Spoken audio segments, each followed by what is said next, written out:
Target acquired. Eagle 1, first strike. You have permission to engage the target.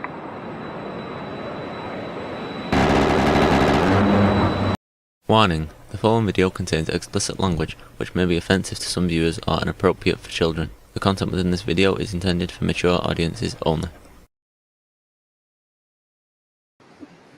Well, we're back. I mean, we're back in my studio. Drove back from the lake house this morning. Got back a little late. Took a little while, you know. It is what it is. Oh, man, what a day. What a day. Late. I hate being late. We all know that. And it's a very interesting thing. So, at any rate, we're live. We're going to talk about some good stuff. If you don't know, we had we had Kel, who debates on the show, go on whatever last night. I think she did pretty well. Obviously, she's kind of a lefty, or she is a lefty, and so, you know, it's a, you know, it is what it is, right? So, I don't know if she's working today or not. If she's not working, we'll try and get her to come on the show, talk about last night. Yeah, it'll be fun. What's up, Michelle? How are you? I hope you're feeling well. So panelist number 2 was absolutely garbage. I was only on there for like the first hour or two because I had stuff to do, like go to bed. But panelist number 2 last night was absolutely, you know, it was weird for someone saying that they don't have an agenda to always have an agenda. I thought it was very funny. But I mean, it is what it is, right? It was 4 hours before she stopped talking. All right. Michelle, I'm glad that you're stable. I really do want to have a discussion, maybe even a show based around what you've been going through. You know, obviously not, you know, we'll try and keep as much of the personal stuff out of it, but we can talk about the process, the symptoms, and all of that. And I think that'd be a really good thing to do. So we should set that up. Yeah,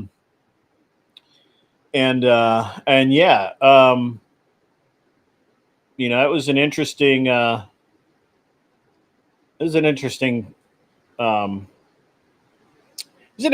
whatever last night. What's up, Agrillipus? I saw you last night. What's up, Insurgent Shift? Good to see you as well. People are going to be trickling in. I am late. I'm an hour behind today. We were supposed to come back from the lake house last night, but we didn't come off the water until late. And you know, I came off the water a little late. We had, you know, kind of lazed around, you know, it wasn't any big, like, I don't know what you'd say. It wasn't really like we got to get out of here sort of thing going on. So we ended up kind of overstaying. We decided last night, you know, to just go ahead and come back this morning. I told everybody that would work just fine as long as we actually left on time and got up on time. Nobody. I was the only person that got up on time, and that was fine. But it was great. It was a good, it was relaxing to just kind of be at the lake house. Spent, you know, like I said, spend an extra day up there. I blocked out the whole week just for me and the family to go and enjoy the lake house. You know, so that's why I'm an hour late. It looks like I'm going to do the Prime Kai panel again this week. It's going to be kind of stupid. I think it's about whether or not Trump withheld funding from Texas, or if the way that he's enacted various new rules. And one of them is actually really, I think, talking about Kristi Noem we'll go over the prompt here in a few minutes, and get to that. Michelle, yeah, please send me notes. Send me what obviously I don't want to get, I don't want to bring up too much of your personal stuff, but for sure, especially how it relates to your overall behavior. I know that you're having some concerns about how having this injury and resulting kind of it's not really the resulting condition that went undetected for years. I know that you want to talk about how that has affected some of your life choices, maybe not always for the better. So we'll talk about that. It'd be really. I'm trying to get Kel to come in. I think she might be working today. I want to give a shout out to Kel. I don't know if she's listening right now. I don't know if she'll know that I said this, but I want to give kind of a shout out because so Kel was like super stressed about the dress. We kind of we had her kind of running around the stores the other night when she should have been here debating. She was out shopping and stuff, and really trying to get get her act together, if you will. And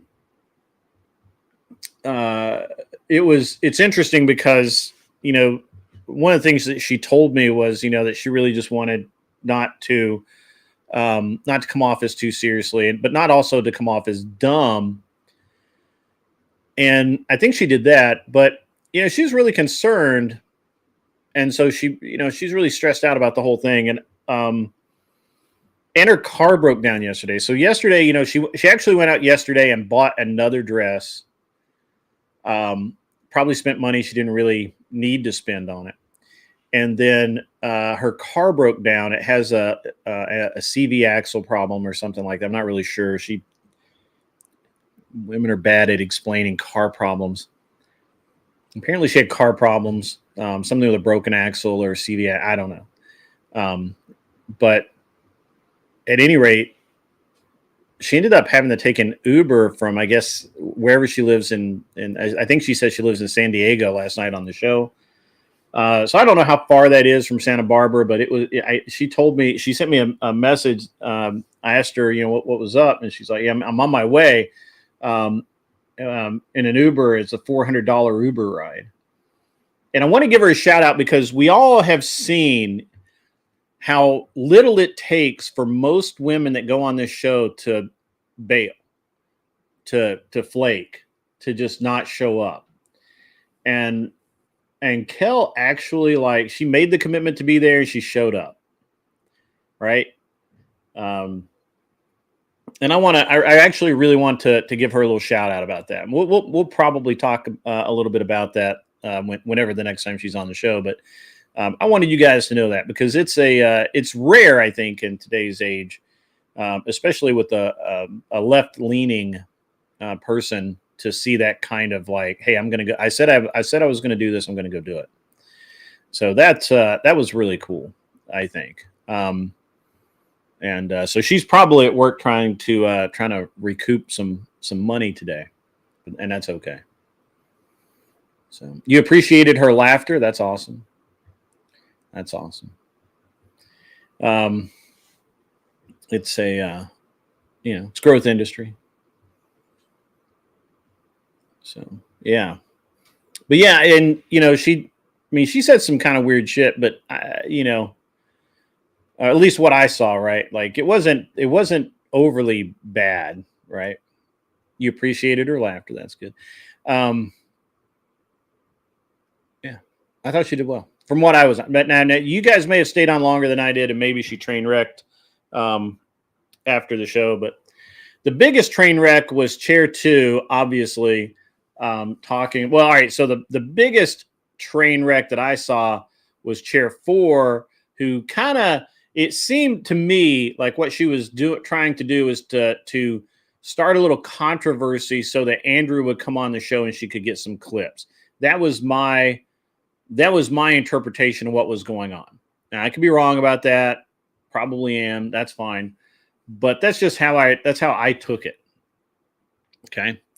That basically she wanted to, she said, well, Brian, I don't have a problem with you, but I have a problem with Andrew because he went after me because of blah, blah, blah, whatever on the last show. Well, if he went after you on the last show, the time to have answered and addressed that was the last show. Now, if he had said something about her, in the news, I mean, not news, obviously she's not newsworthy, but if he had said something about her, to say if he had said something about her to run her down afterwards, that would be different. Leon Michalik, welcome Hawaiian CC as well. First time catching in the live. What's the topic of discussion? Well, I'm kind of monologuing right now, kind of doing an intro. I am late. I'm an hour late starting the show, and so I'm a little bit off base here. Right, and we've talked a little bit about. We're talking a little bit about last night's whatever. I don't know if I don't know how many people are aware of this, but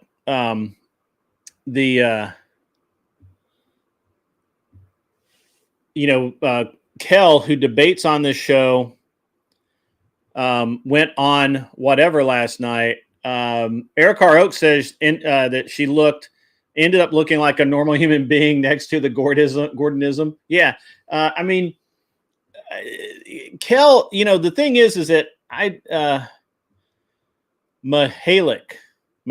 Okay. I got you. Mahalik.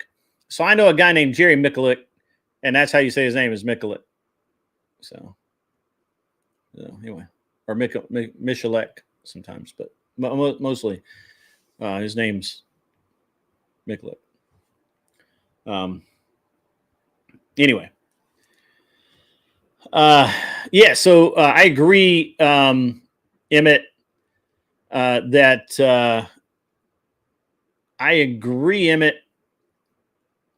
Kel did look really normal.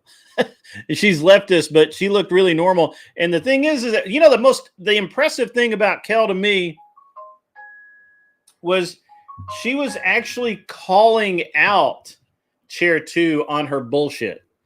Goalpost moving. She was calling her out on all of that shit last night. I was actually impressed. I haven't told her this yet because she sent me a message like 4:00 this morning, my time. Like, how did I do? And of course I was asleep, so I woke up like at 5:00 or whatever, and I'm like, I have no idea. I went to bed. I don't know how you did. Abe Dinkus, what is up, buddy? How are you, sir? Good to see you. I will probably open we're going to get into some debate prep for tonight. So I'll probably open up the panel or open up a short, small panel.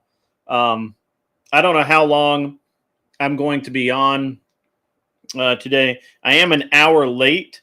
I hate being late. It really, really annoys me. And, it's really, really a bad time for me when I'm late. You called that great. Yeah, so look, Kel to me is not that far left. I mean, I think that she says a lot of things that are leftist, but I don't know that she actually believes it. Yeah, the not feminist was fucking insane. So, yeah. Chair number 2 had an agenda. I personally believe that she has seen the show. So this is what I think. I think that Chair 2 has seen the show and hates it. I think that she has been trying to get on the show for a while. What's up, Doomerang? I saw all you guys last night calling me Dad 1 in the chat. I saw all that shit. You guys think I didn't, but I saw it. I did. Yes, sir. Hey, it's Kissy Cat coming in with Doomerang. What have you two guys been doing outside? Huh? What kind of shenanigans have been going on around here? You never knew a whale could talk so much. That's probably true. That's funny. But it was funny. It was funny with the feminist. I think that she had an axe to grind. Literally, like every single thing. It was, the feminist had something to say about it, and she kept and her take on patriarchy was unhinged. So that was nuts.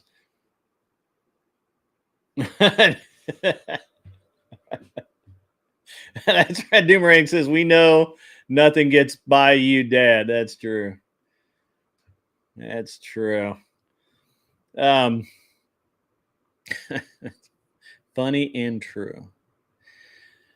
So anyway, yeah. So I was late, Angel Berber. I apologize, man. So it's not technically my fault.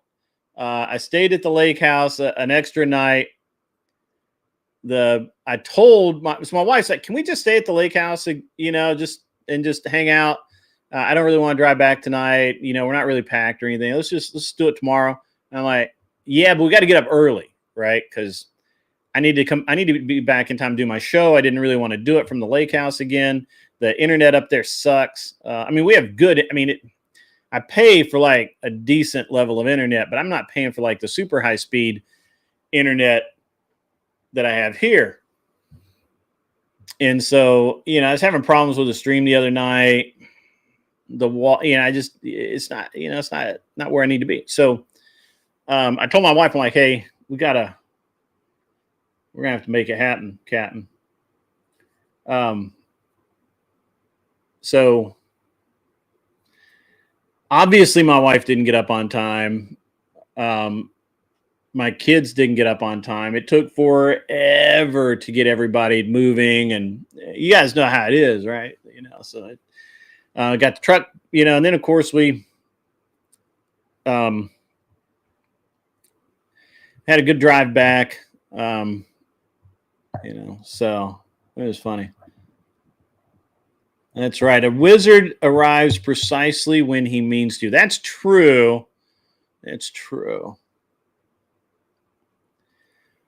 But in this case, I started the show late in tradition. But anyway, so it was an interesting evening last night watching Kat, Kel on whatever, and knowing kind of her positions on some of that stuff. I was really interested in how she kind of wanted to gloss over the whole polycule, her attraction to starving artist kind of types and that sort of thing. So, but it was very funny. You would never be on there, Kissy Cat? I bet you would. I'll talk to Brian for you. Talk to Brian. See what I can do. So. Polly dumped. That's right. She got voted off the island. That's weird. That's weird.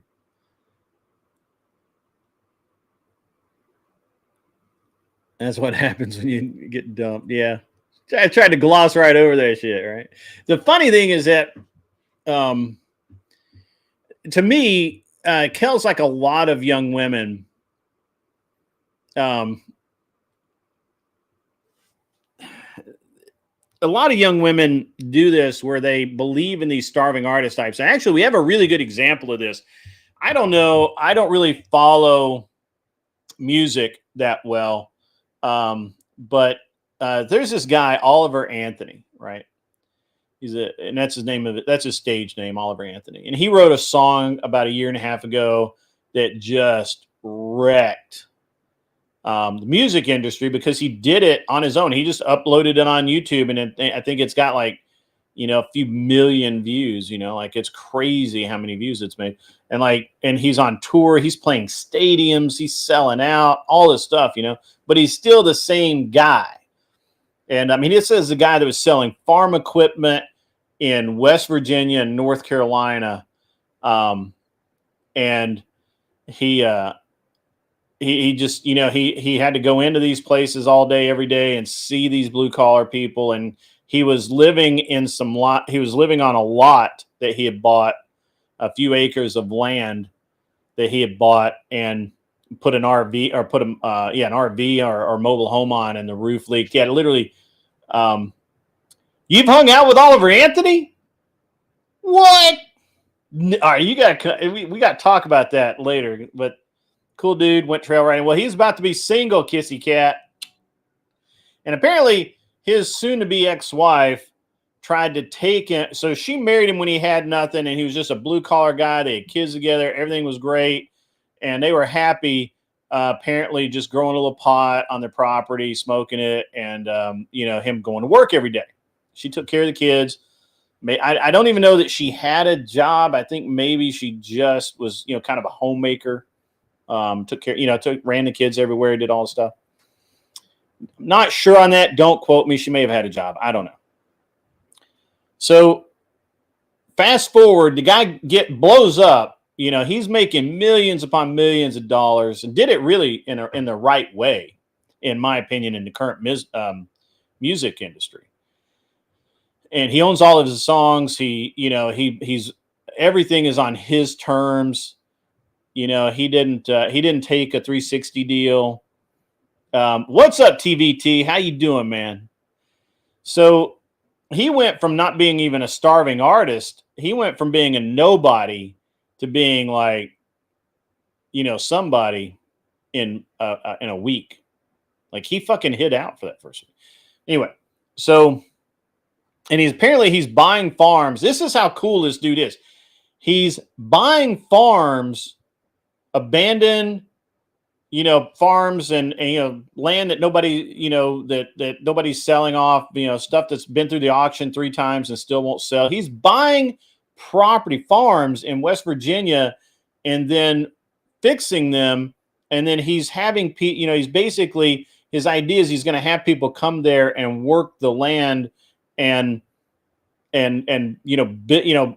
build themselves back up to where they can buy property, and they can,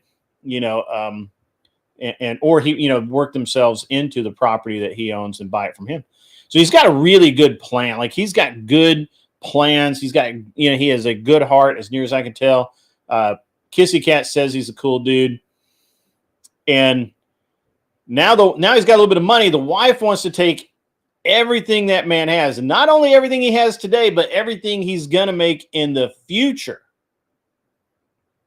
Everything that he's going to have in the future. She wants, basically every dime that he's got, plus wants to get paid for in perpetuity for basically ever.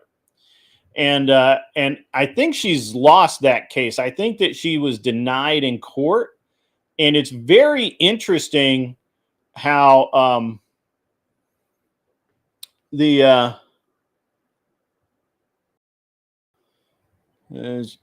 up here in California. Well, dude, break it up. Fly down to near the border, and then fly. Break it up into 2 flights. Get an hour in between. Get a nap or whatever. 12-hour flights are really, it's not that bad. But anyway, so I don't think that they've been married long enough to have for there to be alimony. But the way a lot of courts look at things is that if you and this is actually something where I have a real problem with this. So let's say that I get married to somebody that has just as much money as me. She leaves me for whatever. Hey, it's Kinetic Kel. What's up, Kel? Kel, we can't hear you. Kel.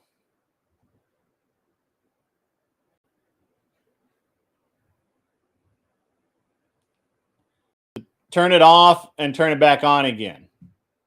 Anyway, so Oliver Anthony's wife, I don't know. Does somebody know if they're actually divorced yet, or if it's still going on? There we go. Sorry. It's Kel. Are you on a Hello. bus? I am. Are you on your way back from San Diego? Dude, yeah, my sister left last night because we ran a little late. Oh. She was going to pick me up, and she left, so I fucking over to her house in Santa Well, Barbara. hold on. We can't hear you, Kel. Come on. Calm down. Calm down. All right. Speak slowly at a reasonable volume. Close to the mic. The train doesn't run that late. And my sister left. She was going to pick me up. I was like, you didn't just open the podcast? She's like, the fuck do I look like? I was like, Molly, you're a year older than me. You didn't just open the podcast?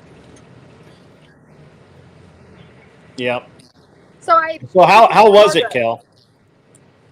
It was interesting. I didn't even have to be the heel. You didn't have to be what?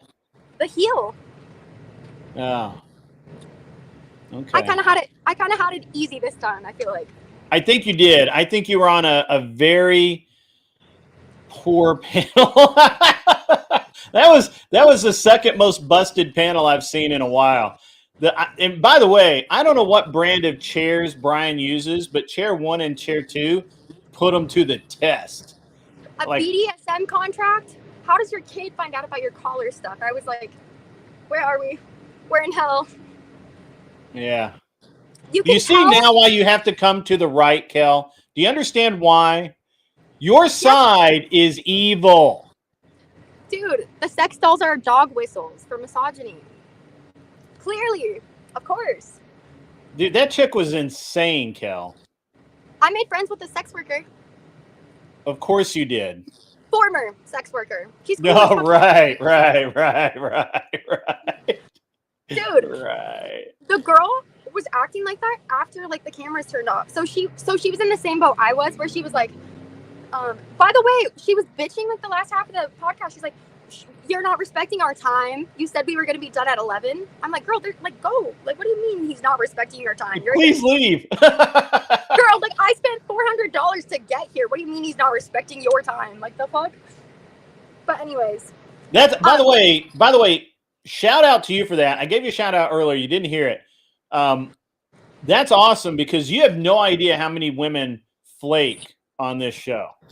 They already had a flake too, because he hit me up. He's like, do you have any friends that would want to come on? If so, send me their app, blah, blah, blah. I'm like, fuck. You already had when my tire popped, I was like, so I sent them like 2 messages on Instagram. The first one, I was like sad face. I'm like, my car is fucked with the car. And then I was like, but of course I left a couple hours early and I'm still going to be there on time because tacos are reliable. Period. And I was like, I heard you in my head. I'm like, I can't grid down, bro. I'm just grid credibility on the line. Gotta show up.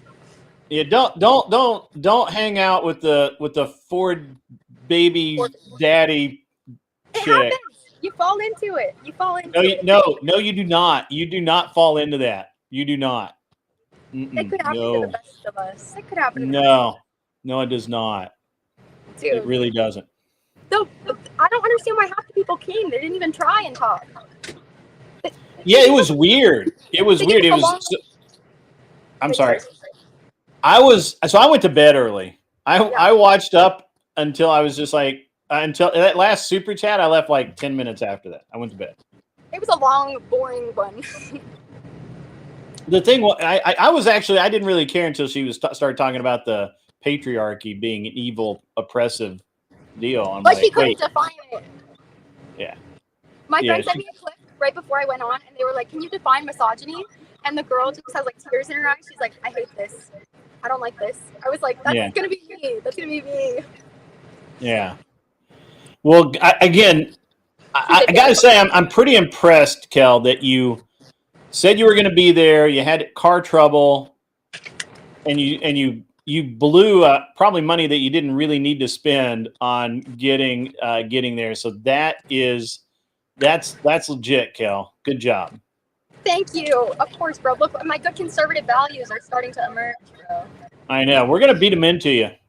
You exposed me. I was gonna leave out the homeless part. I was like, I heard. I know you were. I knew when you just kind of glossed right over that. Dad one.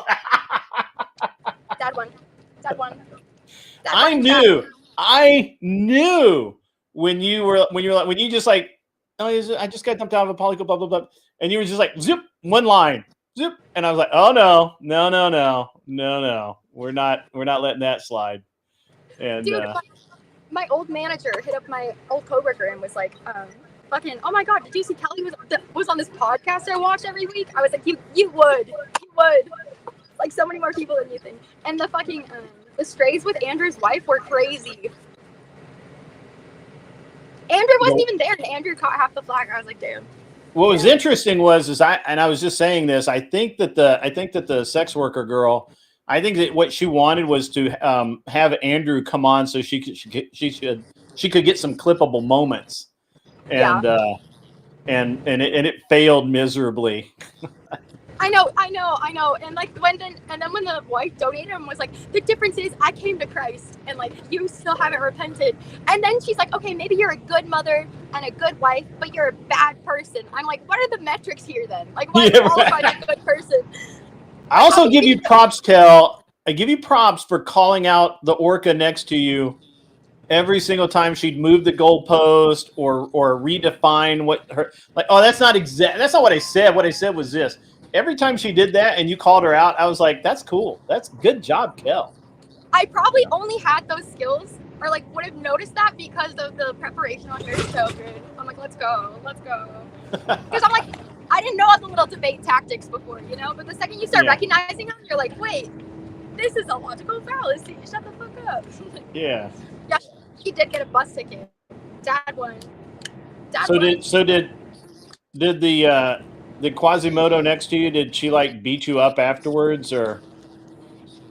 Oh yeah, so her ride also failed because we went a couple hours late, and they take your phones. Which, granted, I guarantee you, if any of us had like whispered to the tech guy, was like, "Yo, I gotta text my ride," they probably would have let you, you know. But also, I just sent the exact text that they sent me. That is, it could run late. My sister left. Whatever. You're a grown person. Like, if you don't like have enough money to like get yourself out of an emergency, then you shouldn't be going anywhere. Like, what the fuck are you doing? You know what I'm saying? Like, and she's like, oh my god, it's $200 like for an Uber. I'm stressing. And so Brian's like, is anyone going towards LA? The one girl was like, I'm not going that far. The one girl that was the Disney adult, she was like, but you can stay at my house. She literally offered to let her stay at her house until the next day. Who did now? You're kind of, Kel, you're talking really fast. Second, your phone is kind of being unhappy. So let me kind of tell you what I understood. So somebody, I'm assuming the Quasimodo girl. Kel froze, and there's no sound. Oh, there's the sounds back. Okay, Kel, you there? Okay, there we go. Okay. So, all right, Kel. So did Quasimodo? She got stuck there because her ride bailed. Is that what you said? Yeah, and so they're like ushering us all out of the studio, and I was on the same vibe where I was like, well, fuck. So I just go to like sit at a fucking table up the street, call an Uber, obviously, like. And so she was like, no, I have someone waiting on me. I can't spend the night at your house. So I'm like, why don't you just wait at the, because it's already like 1:30 or 2. Just wait at the airport until like 4:30 when the train starts running. Catch a train home. Like, if you don't have the money on the Uber, you know? Down, like waiting for someone else to solve the problem for her. People gave her 3 solutions, and then she was just like, well. And I tried to help her. I told her, I was like, dude, a concession will get you so far. Like, it'll get you pretty far, you know? Yeah. Well, that's like, okay. You just concede when you're wrong and own it. So we have somebody in chat. Did you guys know each other prior, or how did you get the info on Kel via super chat, e.g. about the hearse? Kel's been on my show several times, and she has debated. She's also come on to this sort of. You're breaking up really bad. You try and turn your camera off, Kel. That might help. Okay, now talk. Sorry. Yeah, that's way better. Is that better? That's way better. Yeah, it's just your bandwidth is just not that good. And by the way, the dude behind you thinks you're weird. That's fair. So. That's fair. Wouldn't you? You are weird. Let's just be honest. Kel, But you, no, Abe says that you got to see why dudes have issues firsthand. Do you understand? Do you understand men better now? No, I just wasn't gonna win on his show. It's an unfair playing field. There was, bro, like the fucking. Are you serious? You're really saying that there, like, a guy couldn't go out and get laid? Like, he couldn't find some uggo to fuck in the same vein. Exposure for the game. No, I'm a Grid community member. I came from Grid's community. You silly gooses. Everyone kept hitting me up. They're like, "How does Grid know so much about you?" I'm like, "I came from Grid's. I didn't know whatever until Grid told me that." Like, this was my evil plot. Yeah, I know. That's funny. I was gonna be getting the bro. The second I heard she's like a libertarian, oh, we're toast. We're good. The last thing I heard was she's libertarian. I don't know who she is or why it's Kel. Gotta love mobile phones. All right, you back? Yeah, can you hear me? Yeah, I can. Okay, so who is the libertarian and what did she say? What was the question? Who's the libertarian and Also, what did she say? Oh yeah, the girl next to me, or how she's studying like whatever feminist lens film, blah blah blah blah. Quentin Tarantino. The orca or the sex worker?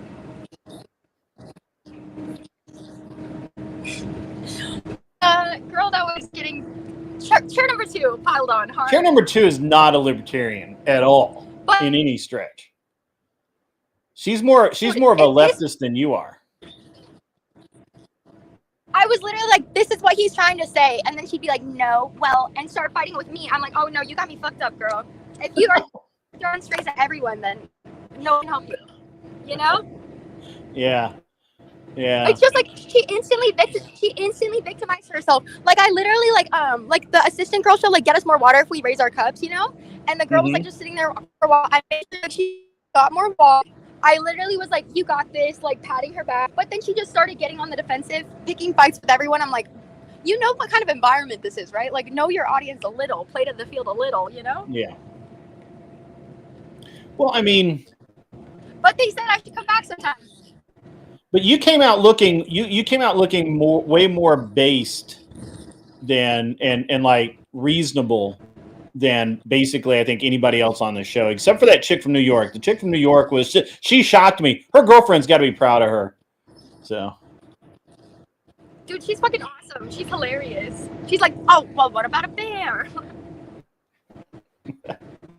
No, but fucking he's so anal. He is about the mics. That shit had me dying.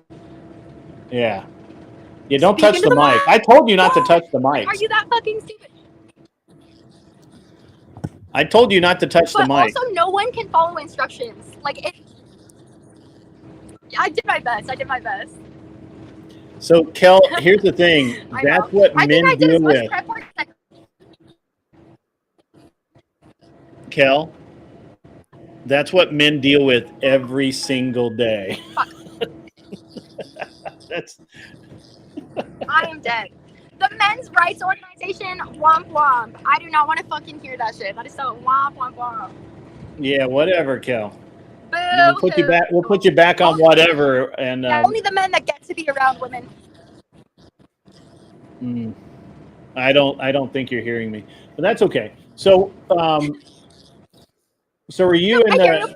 Put you back on whatever and what? Sorry. I'm gonna put you back on whatever with like a pretty group instead of the busted group. Let's go. I know. I was like, damn. Am I part of this invite? Like, is there a theme? Just curious. There's no theme. Ouchie. Like, ouchie. Yeah. I'm like, okay, I'm gonna wear a different dress next time, dude. My fucking dress looked so good standing up, and then the entire show, it was literally just wrinkled. Like, so bad. Terrible. Uh-huh. Terrible. Yep. It's kind of awkward being on a show like that, though. like the girl with the 4 kids, she's like, you look like, she's like, you're shaking. Are you okay? I'm like, yeah, I'm nervous. The snake pit. I just got thrown in the snake pit right now. Well, I mean, you volunteered. Yeah, it was fun though. I had a good ass time. Good. I'm glad that how did you and Brian talk at all? Not much. I think I'm gonna go back soon though. Okay. If Brian doesn't like you, it can be pretty apparent when Brian doesn't like you. Yeah. No, I talked to his sound tech for a while though because his girlfriend's trying to become a Twitch streamer too. I was like, yes, have her hit me up. She wants to be a Minecraft streamer. I'm like, word. There's worse places than snake pits. I agree. I embrace conversation. I think you should challenge your world perspective. And if Are you talking about the blonde that was there? Huh? Are you talking about the blonde that was there in the baseball hat that was that would get in his seat? What about her? You said his girlfriend. I said, are you talking about that girl? Who are you talking about? Oh no, his sound tech's girlfriend. He is trying to be a streamer. Okay. So not Brian, the other guy, his backstage guy. Yeah, gotcha. Okay. Did you talk to Brian at all? No, we didn't get to talk about it. He's kind of like just to the point. Yeah. Brian's got like an agenda that and a schedule that he sticks to, and he gets really annoyed if you get off of it. Yeah. So. Imagine if I had gone in with the same energy as the Fabian panel, just like talking over everyone. So I feel like we did gain some things, but could have done better. I was really hoping that you were going to have a little bit more energy dealing with the Quasimodo next to you, and I felt like that. I did enjoy you calling her out, but I felt like you could have called out the stoner granny and the girl next to her that didn't say 3 words that she didn't have to. Like she. Why did she come? She came from so far. Yeah, and she just sat there like the whole time. The whole time that I was watching the show, which was like the first 2.5 hours. The whole time that she was on the first show, she said like 2 sentences, and Brian had to ask her each time. Dude, every time. So at the end, it took her a while to answer, and Brian's like, hello? And she's like, sorry, I was completely zoning out. I'm like, people have no etiquette, bro. Like, none. Zero. I know. When you were like, oh yeah, Brian has a schedule that he sticks to, and it's just like that. I'm like, watching the show, that's the only thing I've learned, is that he's really anal about, like, keeping a tight ship. So I was like, we're going to make it out there. So we did. Yeah. I crashed. Yeah, he must not have liked you too much, because if you interact with him really well and in good faith and all of that, he'll say you'll go to In-N-Out. Let's go. Yeah, hopefully it'll be better next time. Yeah, next time maybe you get In-N-Out. So for those in the chat who are asking, Kel was on her way yesterday. She left early, as she should have. Good job, Kel. Someone taught her right. And so she left early. Her car had some problem. Axle, you tried to explain it, but she couldn't. And she had some problem with the axle or something. Car broke down. She popped into an Uber. The Uber was $400, which seems like a lot. But I'm assuming you said you were in San Diego, so San Diego to Santa Barbara, probably a pretty good little trip. And now, go subscribe on Twitch. Help me pay for my fucking trips. Yeah. And then so now, rather than whine and cry about it, she hung out until this morning, and now she's on a bus from Santa Barbara back. Give me 1 sec. I gotta grab this. And then I'm hopping on a train. Uber to bus to train. Vroom vroom. Vroom vroom. Cardinal go vroom vroom. Indeed, Michelle. Ryan got a base girlfriend who bows. Dude, that shit was fucking hilarious. 1 bow. Telemarketers, man, they get me. Anyway. The sex workers. Dude, it sucks. The $400 Uber. I could have paid for all my TwitchCon tickets with that money, but I'm like, forget regret. So you but it's the Ubered. price of dependability. All right. So let me understand how this is working. You Ubered to the airport and got on a shuttle. I Ubered to the train station To the train to catch station. a bus. Yeah, so Uber, bus, train. Okay. All right. But it's cheaper than a $400 Uber. Okay, listen. Yeah. Well, that's fine. I was like stressing so bad because like my Uber literally got me there at like 3:55. Like, and it's like 4 p.m. sharp call time. I was like, I am so fucking lucky. Like, this close. Kel, do you have like Streamlabs or do you have Streamlabs like Dono links or Stream Elements, anything like that? Yes, I do. Everything's linked in my Twitch and Instagram, and I don't know. Everything's Does like. somebody have her Twitch? Can a mod get her YouTube or Twitch so we can get some Dono links for her to help her with her costs? You guys fucking rock. I'm like, we will get my. Today's the day. I'm missing work for this. Okay, for the liberal L content. Okay? This is just conversion therapy. I think Grid's just gonna convert me. Okay.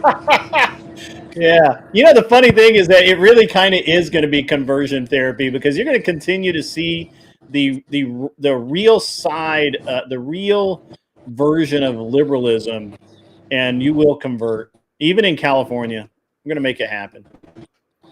We're gonna convert you. You'll be an upstanding person.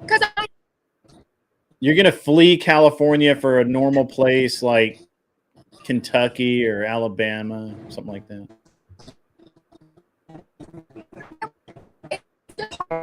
Nope, you're lagging out again, Kel. You may have to turn your camera back off. Yesterday. Can you hear? Sorry. Okay. All right. She'll be back. Don't worry. So that was Kel, guys. You know, obviously, then she's already back. Look at that. Look at that. Already back. Sorry. There we go. Yeah, it's cell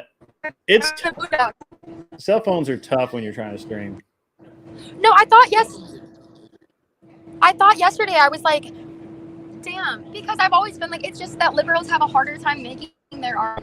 Because I'm like, you look at like Destiny and stuff, and I'm like, no, there's just some like people who are really good and can make you really like buy into something. But when I sit down on a questionnaire and circle like what I agree with, on paper, bro, I'm like, there's a lot of things on the left that I would have a hard time arguing for.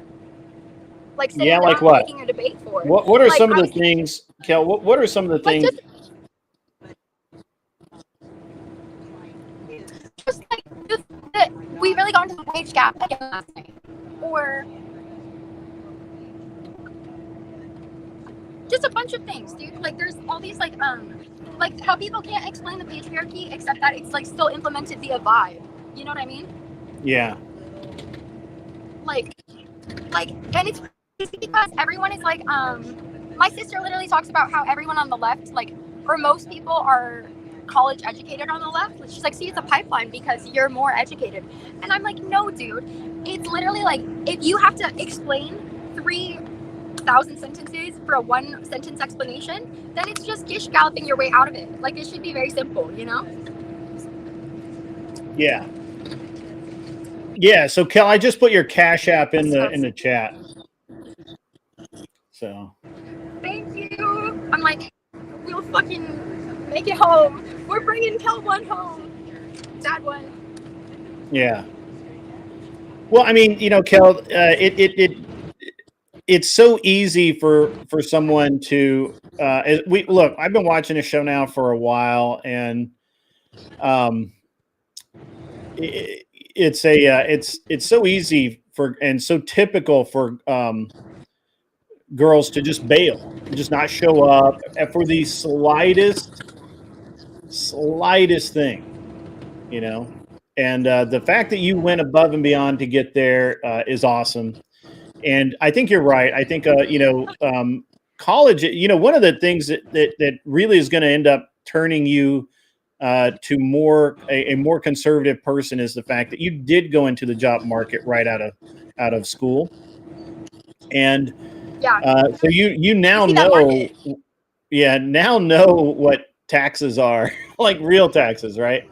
And you now understand, working for your money, and you're looking at all those people that are going to college, a lot of them on student loans, and understanding really what the deal is. So good on you, Kel. I think you're going to end up converting to conservatism. Arthur Daya says that she thought you looked beautiful on whatever last night.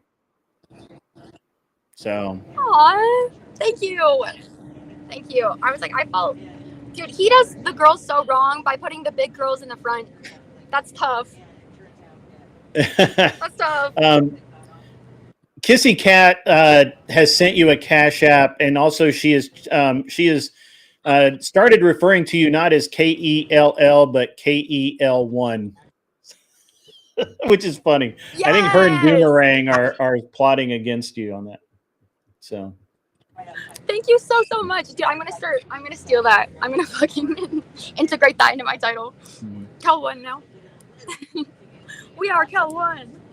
Dude, hold on, yeah, it was Arthur Daya, you broke your arm? What? All right, we got to have the story of the broken arm, Arthur Daya. We got to have that. So yeah, what the heck, dude? But, yeah, we'll get you over to conservatism. Dude, look at barren wasteland. You'll learn how to recognize Look, the California plains. California plains are barren like the women. Mm-hmm.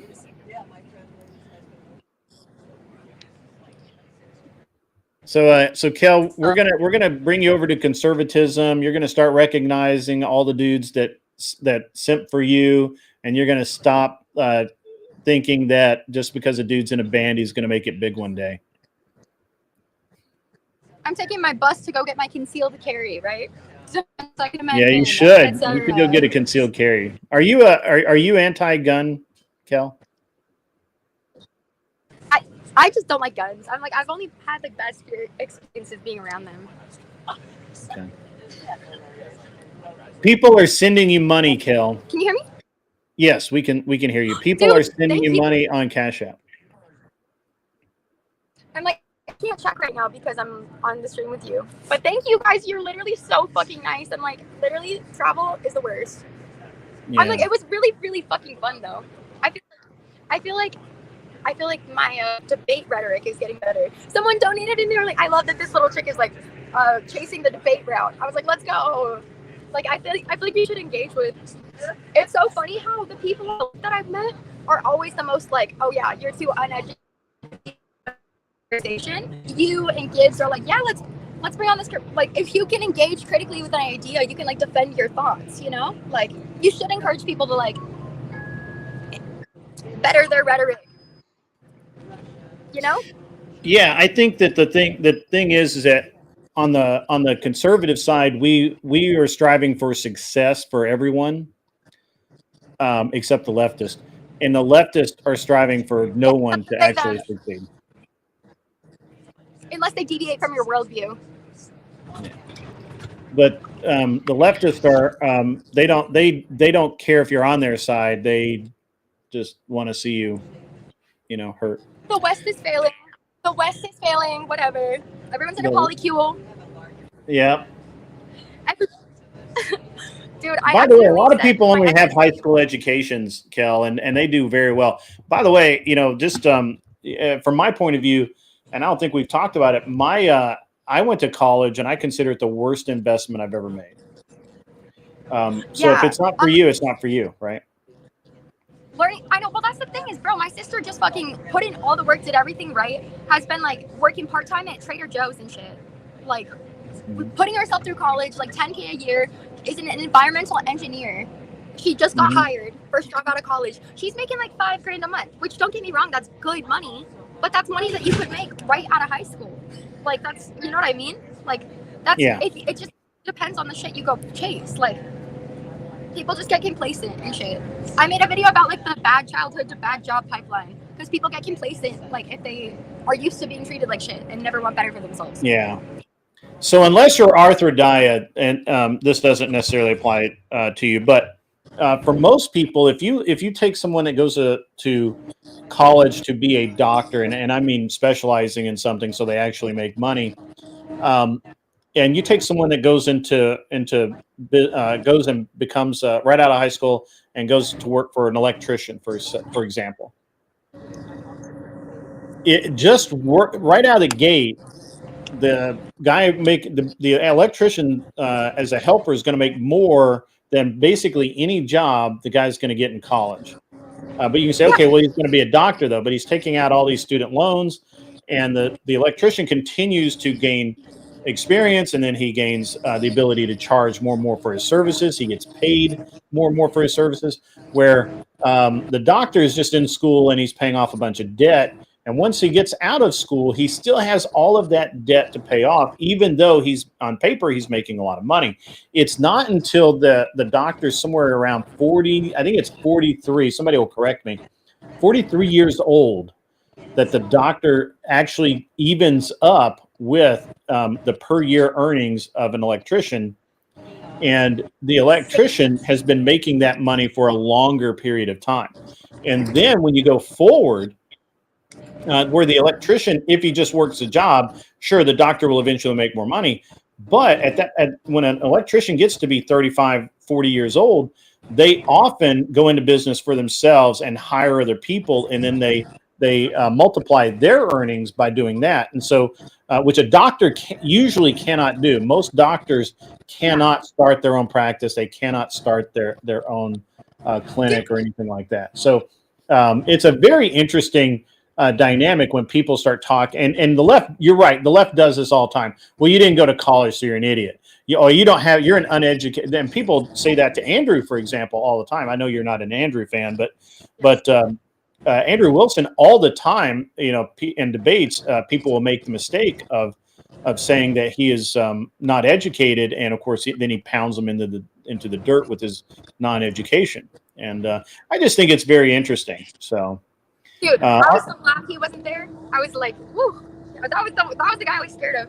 But also, 100% on that. And also, so you're either going to accumulate the massive amounts of debt, in addition to obviously the student loans is the big part.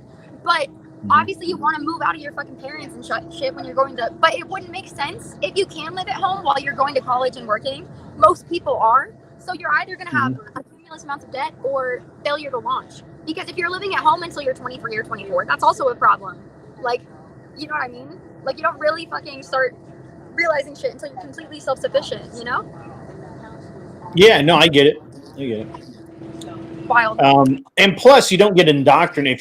If you go into the workforce, there's probably some liberals around you, but there's not near the number of liberals that are going to that you're going to see in She seems nice. I'm like, true. Yeah. Deceitful. Looks like we've got a clip from last night here. Stand by 1 second. I got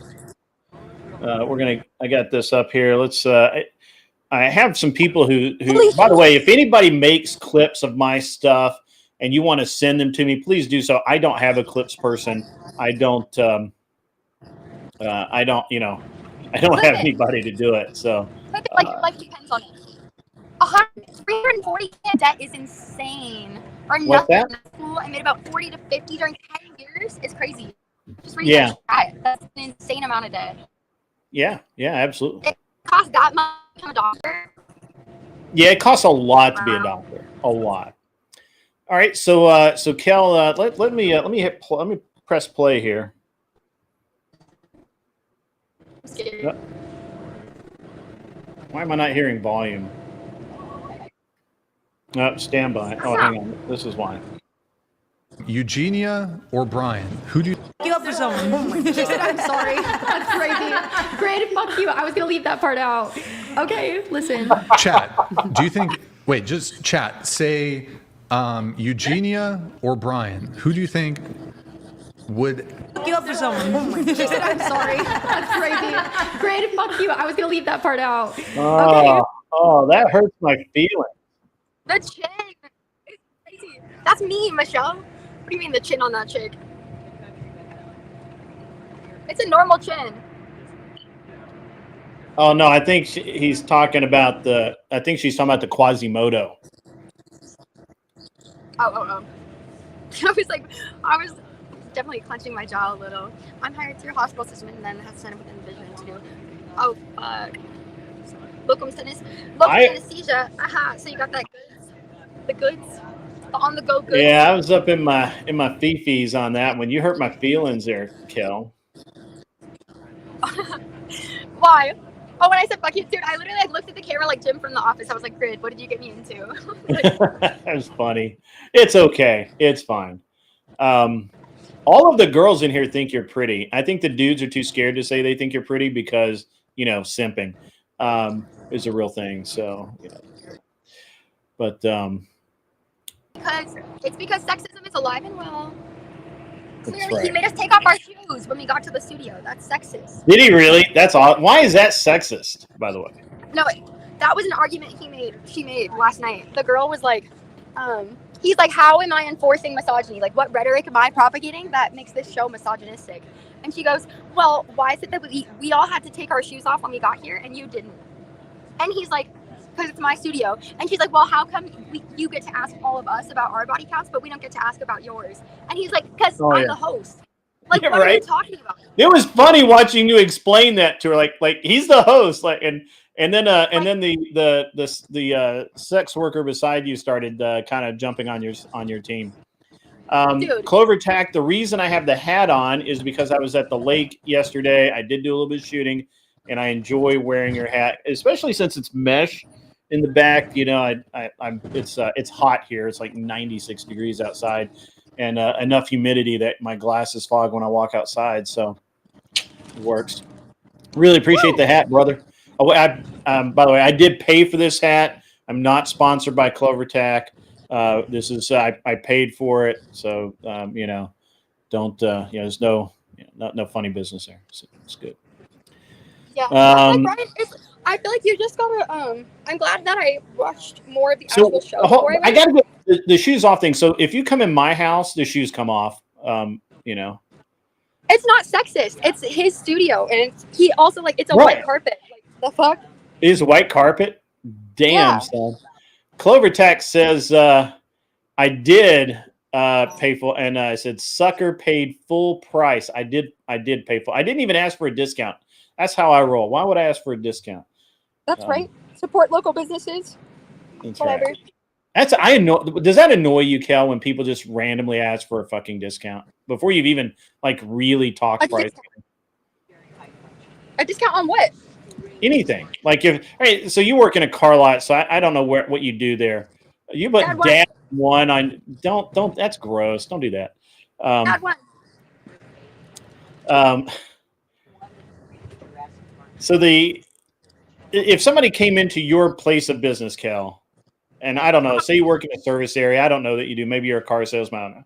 So if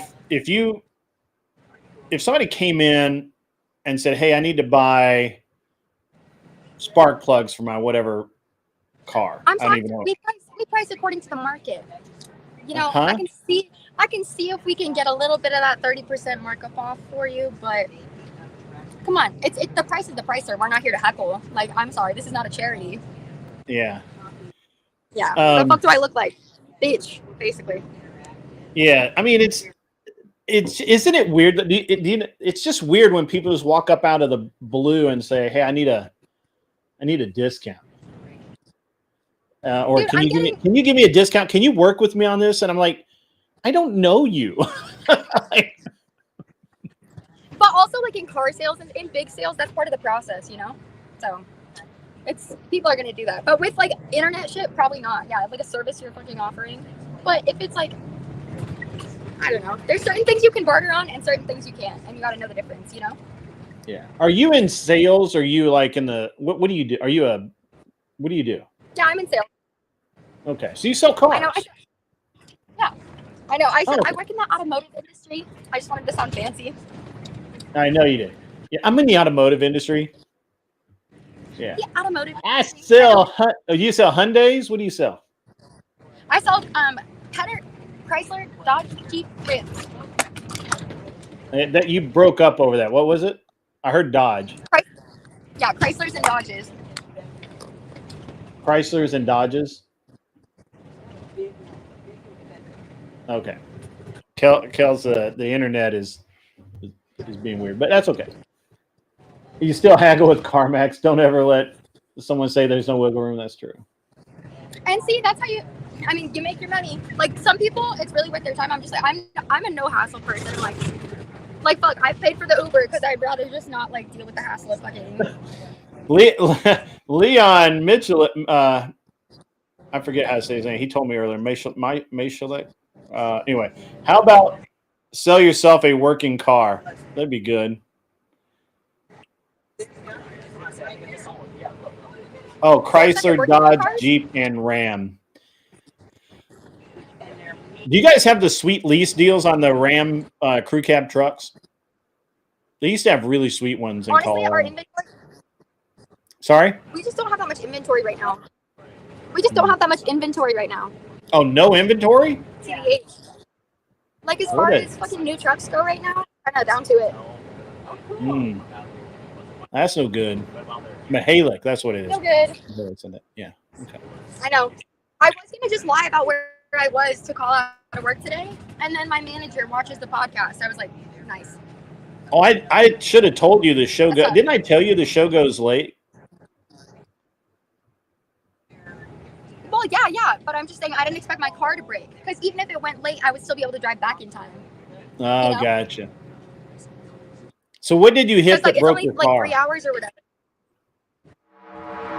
Nothing. It's just because, well, I don't know. It's been driving shitty for a while, I'm not gonna lie. I thought this would be its last trip, you know? Yeah. What? But it didn't make it that far. It didn't make it that far. Okay. Why do you have a shitty car, Kel? Dude. Because you don't care anything about cars, right? I know, it's so funny. I am stingy in like the most dumb ways. Like I end up spending way more money than I need to because I'm like, I'm not gonna pay for a brand new tire with a warranty. I'm gonna drive all over town till I find a $40 tire. Like I'm like so dumb about stuff like that. Like I got that from my parents. They're like fiscal in all the wrong ways, and that's how the poor stay poor. Yeah. This is the trip that I accepted that. You know what I mean? Because I'm like, fuck no, I'm not gonna fucking finance a depreciating asset, blah blah blah blah blah. So I always buy like little shitter cars and work on them and blah blah blah. You know? Wait, you work on cars, Kel? Yeah, I swapped out my radiator, and I'm hoping that's not what broke my car. Dude, I'm about to go into like the middle of the fucking. It looks like the desert. Maybe not the desert, but if my signal drops, you know why. Like, where the fuck am I? Like, You're just in California. That's what most of California looks like outside the cities. this is not my California. This is a barren wasteland. It's a barren wasteland. Oh, look, trees for the first time in like miles. Oh, they're gone already. Guys, I posted the link to Kel's Cash App earlier. For if you didn't know, if you're just joining us, Kel was on whatever last night at my arranging, whatever I did. I did something. So the on her way there, her car broke down, and rather than flake like literally every other girl who goes on whatever would have done, she sucked it up and spent way more money than she should have on an Uber. And so it would be awesome if we could, if you guys can drop a couple extra bucks here and there. I posted her Cash App earlier. One of the mods may have it. And, that's it. Anson Knowles is back. He must have got unbanned forever. Kel is in desperate need of male leadership. True. She should move back home with her father. Probably not true. So he can find her a decent husband to take care of her. That part is true, but I don't think her dad is that great. I think we've had this conversation. Maybe we should have it in depth, but that's fine. So shocker, I know. My dad needs a fucking fatherly figure, I swear. Yeah. I don't know anybody who trips, falls, and breaks their arm on a table, but Okay, that would be me. If anyone would do that, That would be you. You and Arthur and I have something in common. I'm very, very clumsy. I'm very clumsy. But yeah, dude, I started freaking out, Grid, when I called. So yesterday, called my sister, and she's like, no, you need to just, that's ridiculous. Like, no one's going to bite that bullet. That's like a plane ticket across the country. And I'm like, okay, let me call Gibbs so I can feel validated in like my poor decisions. And Gibbs is not, I wouldn't bite that. And I was like, no, Gibbs is telling me that this is a stupid idea. But I was like I was fighting two battles inside. I'm glad I did. I'm glad I ended up going, but I'm like, the seat of my pants. My sister was like, you can't just do shit like this and expect it to work out. I'm like, oh yeah, absolutely you can. Absolutely. I've drove across country. I remember the first time I drove across country. I was driving with a buddy of mine, and I had budgeted out pretty much exactly what I needed to do in gas. And we got just the other side of Texas into New Mexico. Still have the rest of New Mexico, Arizona, and Nevada to go. And so I probably needed another $300-400 in fuel, and I was basically out of gas money. I'm like, what can I sell? And my buddy who's driving across the country with me was like, hey dude, I will front you the money. You just take care of me when we get there. And I was like, all right, cool. So I got up there and made it happen. I think, safety nets are how you do it. So, yeah, Kissy Cat has to go. Good having you on the show today, Kissy Cat. I hope that whatever you're doing, you have fun at it, and or at least it's not terrible. So Kissy Cat. That's your day. I like the pronunciation. It's like XOXO, XOXO. Yeah. Sam refused to do that. That's why I call her Kissy Cat. How would I know what stop it is?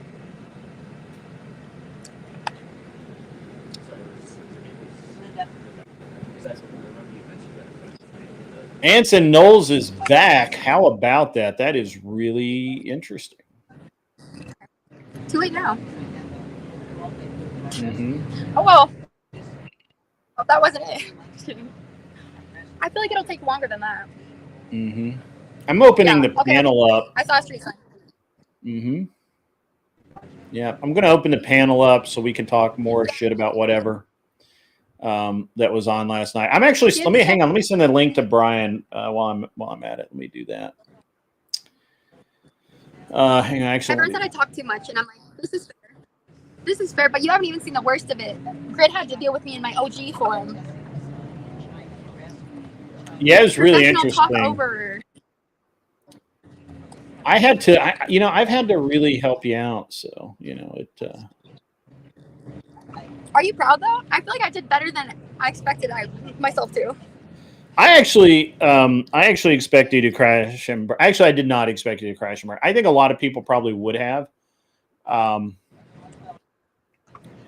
But I was actually, I didn't have any, I didn't think you were going to be in any trouble. Let's say that. Like, I felt like you were, did probably pretty good. And there you go.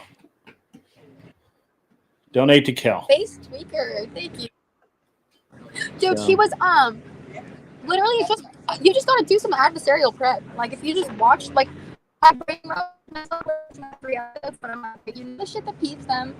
Also, how I always do that when I'm losing a debate, I'll just be like problem. I'm like, that's the worst thing I could have done last night. So you just gotta concede when it's an actual point, You got off a little easy on the polycule thing. I swear to God, I thought I was toast. But some of that was you kind of acknowledging honestly what happened and probably on God, dude, fucking the polycule got thrown under the bus. I'm free. I'm liberated. You're free and liberated, but you don't have to say you're free and liberated. You can, you just are because you're in America. It's the weird. West is failing. The West is failing. Rome's about to fall. I don't. Yeah, I I don't. got so much shit. when I said Epstein files, everyone was like, I was like, no, oops, my bad. It was Yeah. a joke. I was like, time and place. I don't think the other girls got as much time. I mean, they gave us, to be fair, they gave us a prep talk for like 15 minutes beforehand, and they were like, this is a conversation, very, very basic stuff, just like keep your elbows off the table, posture up, look engaged in the convo. It's gonna be like a lot of back and forth really quick, so you're gonna have to fight to jump in, but also know when to shut the fuck up. Like, just social cues. But he's like, you're gonna have to fight to get in the conversation. If you feel like you can't get a word in, like, put your hand up, and we'll make sure to tag you into the convo. Like, there were avenues for people to take, you know? Yeah. Like, they gave us as much fucking like prep advice as they could. They're like, Is this here's a all fake the things, Anson you know? Knowles? Got to cam up, buddy. Because he had his account. He had his account like banned, and he had no interest. He said he had no interest in being back on, but maybe he got it sorted out. I want to bring some of my liberal friends on. Do you? Some of my better argumentation. So Yeah, they were like, let me get this straight. Let Spencer's an me engineer. actually tell you. I hear what you're saying, but this is. I mean, I hear the words, but this is what I hear you saying is that you want to bring on your leftist friends so that you can beat them with conservative talking points. That's what I hear. I want help making the lefty arguments better. I want help making the lefty arguments better. Base tweaker who literally acts like a tweaker says, "Give me a crack at Kel. She's cute. I think I can fix her." That's funny.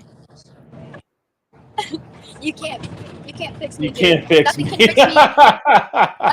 A solid family structure. It's too late. You can't retroactively give me that, bro. TikTok OnlyFans. What does that say? Where did it go? By the way, guys, if you want to be on, I'm sorry, Kel. Give me one sec. If you want to come up on the panel, all you have to do is go over to the shed, my Discord. You go into the waiting room, which is weird that we named it the waiting room for people to go wait, and then just ask a mod to give you the link to come in. If we like you, or we know who you are, you'll probably get a link. If we don't know who you are, you'll probably get a link, but then we'll request that you cam up backstage so that I know you're not going to porn bomb me or anything. So, which has been happening to some friends of mine. So, and Kel's eyes are just too innocent for that sort of thing. Basic manners. I'm like real, but also they gave us the like several basic manners talk, and also like the environment. When you're around someone that's kind of a hard ass, even if you think it's unfair or whatever, bro, like just you're in a like I don't know. It's crazy too because all the people like reached out to be there. Like all the people like get super mad. Ghost, if his channel only has one subscriber, that could be him because Anson deleted his entire channel before, and he then came in here. I thought he was Are We Not Men. We kicked him out, and then for some reason YouTube like banned him for life, which is why we are suddenly why we're a little suspicious. Kissy Cat's the only sub on his channel because accidentally did it. Okay.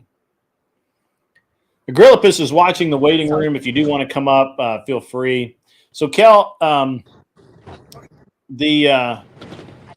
the people around you like wondering what the hell is going on? Maybe. Maybe. They can ask. All right. You gotta be shameless. Come on, we're on our content grind, Grid. Okay. On a content grind? I'm not really on a content grind. I was talking about. Do you know who Oliver Anthony is? You like music? Do you know who Oliver Anthony is? I'm not cool enough. You're not cool enough. All right. That's probably true. Anyway, so he got really big. He was a guy who made a single song. We had a lot of songs written, but he released one single song on a video that they shot in the woods by like some radio DJ host, and it went hugely viral, hugely, like everybody. It's got so many views. And then he started like playing concerts, and now he's playing arenas. And the last year has just been ridiculous. And his wife, who was with him from the beginning, has sued for divorce. And not only does she want all the money that he's made so far, she wants a cut of all the money he makes in the future. Which is, you know, that's why women are evil. Royalties is insane. I made that man. That's crazy. And so, so he's obviously, I think she's lost that fight. We can't find any proof of the fight being over, but we feel, but the rumor is that she has lost that fight, and she's probably going to walk away with just whatever he feels like giving her. Which at this point, as much hell as she's put him through, is probably not a ton. So, why did Kel leave? Sorry. I thought this was a stop. My bad. I was like, are we here? Are you done? My bad. Did you No, I leave? thought it was a stop. My bad. The Briar Wolf is up in the house. For everyone coming in now that does not know, Kel, I told Brian that I had a potential guest for him a couple of weeks ago when Kel came on the show. I liked her energy. I thought she was good. She's she's left us, so whatever. But I figured she'd be good on whatever. And I told Brian, and then I told Kel to look into the show. She was on the show last night. She did well, but you may notice the ticker down below. The thing is that on her way there, because she lives in San Diego, and she was driving to Santa Barbara last night, her car broke down, or I guess probably basically, right out of the gate, like hadn't even left town yet. And so she ended up having to take an Uber from San Diego to Santa Barbara, rather than bail on the show, rather than flake, rather than be like all those other girls who come up with, I have a tummy ache, I'm not going to show up, or whatever. She just sacked up, or you can't sack up, you don't have a sack, but she just, she bigger than yours. Did what she needed to do. She spent a lot of money yesterday to make it to whatever. And she spent $400 on an Uber ride, which is insane. But she did it. Gibbs said he wouldn't do it. And now she is to get home. She took an Uber to a train station. Now she's on a bus that's going to take her to the train that will take her to San Diego. And then I'm assuming that her sister or someone, she boobed up. That's funny. Michelle's hilarious. She boobed up. Men sack up, women boob up. All right, I got it now. Good. Yeah.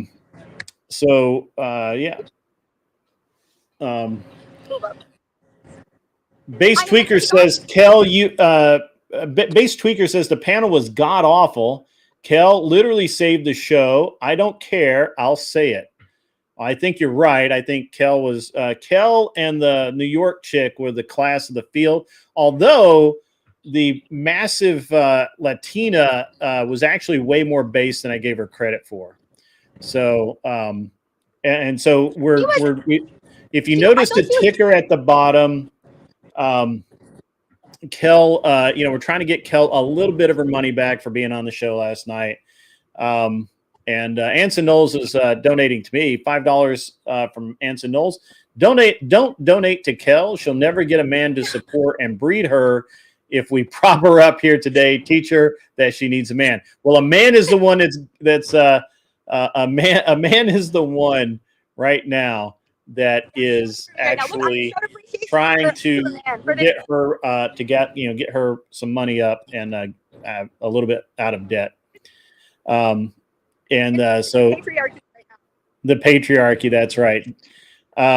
So that's awesome. But yeah, if you got a few bucks and can spare them for the great kinetic Kel, that would be awesome. She did do a good job last night. I'm very pleased that she didn't go full libtard and absolutely kind of wrecked the Quasimodo beside her. She was extremely based and kept pulling the. Now that chick is a libtard. I mean, absolutely making shit up. Couldn't he? The definition of patriarchy that she was working with was something else, like otherworld. Like that was some Piers Anthony science fiction kind of shit that she was writing there. And she came from New York. That girl came all the way from New York. Yeah.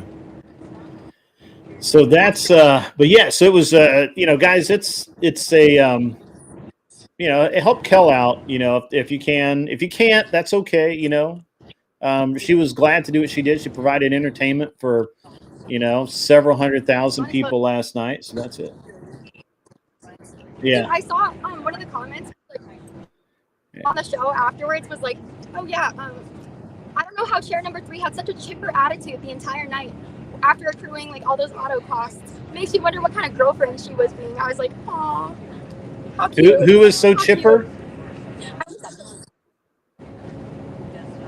Who was so chipper? A whore? Kel, who was so chipper? Oh, someone left a comment on that, like about me, that I was like peppy and smiley the entire night after. Oh yeah. You absolutely were. Yeah. Let's go. I know people were literally like getting fucking tired. I'm like, you guys aren't streamers, and I can tell. We'd be doing this shit all day. Yeah. You can't look like that and be insufferable. Dude, you can be insufferable. It was funny when you were talking about it was funny when you were talking about streaming, and they're like, you stream? That was great.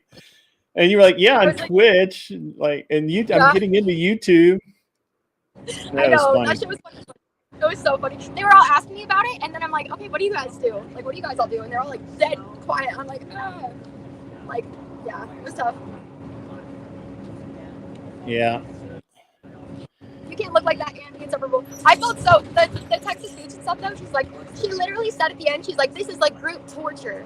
I'm like, then why don't you go? You're volunteering to be here, and then you're acting like we're all bullying you. Like, you put yourself in this environment, bro. Like yeah. All it took was engaging in things with good faith, thinking about like an occasional concession, and she would have been golden. And because I was like on her side, I was arguing on her side a lot of the times, Yeah. And I think Base Tweaker makes a solid point here. Kel has bad worldviews, but she's pleasant to interact with. So that's good. Bad worldview. I'm a capitalist. Shut up. I went straight to work. Shut up. What do you mean bad worldview? That's true. You are a capitalist. Anson Knowles throws in another $5 in my bank account. I'll donate to the sperm bank in Kel's neighborhood, so she'll have a good selection to pick from after she hits the wall. It's better than giving money. There's potential there. But Kel, Anson, I think Kel's going to escape California. I think she's going to escape California. Find me a good man, move to Kentucky or something. Yeah. I don't think you need to find a good man to move you to Kentucky. I think that one day you're just going to wake up and you're going to be like, I am sick of dating these out of work musicians that never have a fucking dollar, and I'm spending all my damn money putting gas in their car and shit buying them sandwiches at the fucking convenience mart. So I'm done with that. What's that? Yes. Yeah. Right. All right. So she's gonna be like, I'm done with that. So I'm going to I'm gonna go find me a man, and yeah, you are. And so and to do that, you're gonna have to escape California. So yeah, you don't think there's any good men here? I think there's so far and few between. There's so far and few between that that's I think that's one of the reasons why the people who think California is such a hellhole is because the good men and the good women are so far and few between, and there's so many fucking energy vampires out there that just suck your life clean out of you. That there's no point. Like, it's like, I'm not gonna dig for gold in like where there's no gold, but I will. But you know, if I wanted to go gold mining today, I'm not gold mining in you know where I live because there's no gold here, or there's not very much gold here. My chances of finding is very, very slight. But if I go to the Yukon where it's based, you know, or Alaska where it's basically like falling out of the dirt, then you know that gives me a better chance, right? So, you know, if you're going to be a gold digger, go where the gold is. You see what I did there? Did you see how long did you see how long and circular that train was? I also want someone that's creative.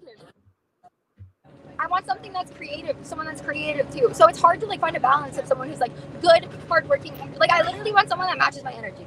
Like all the same shit I do. Come to DebateCon in Nashville. You'll do great in Nashville if you're into out of work musicians. That's true. That's true. They've got a lot of those. Yeah, dude. Start making country.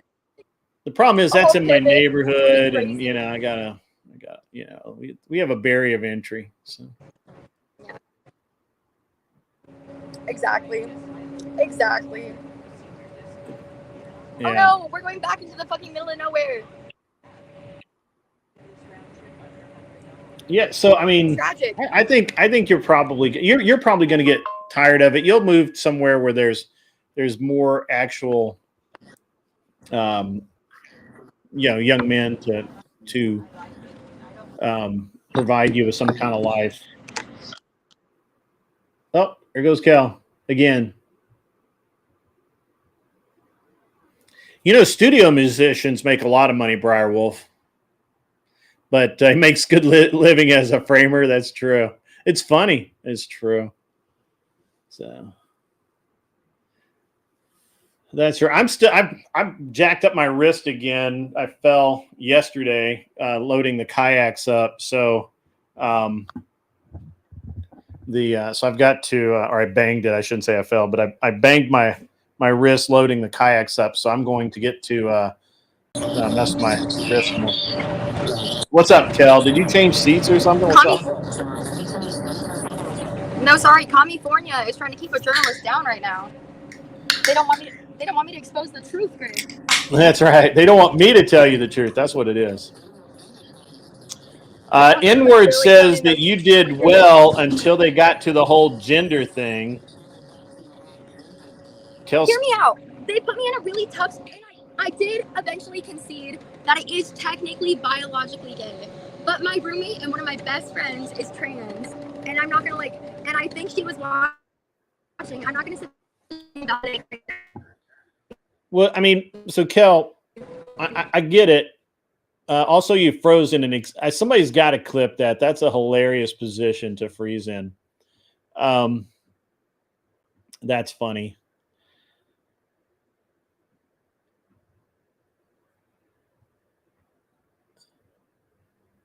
That's hilarious.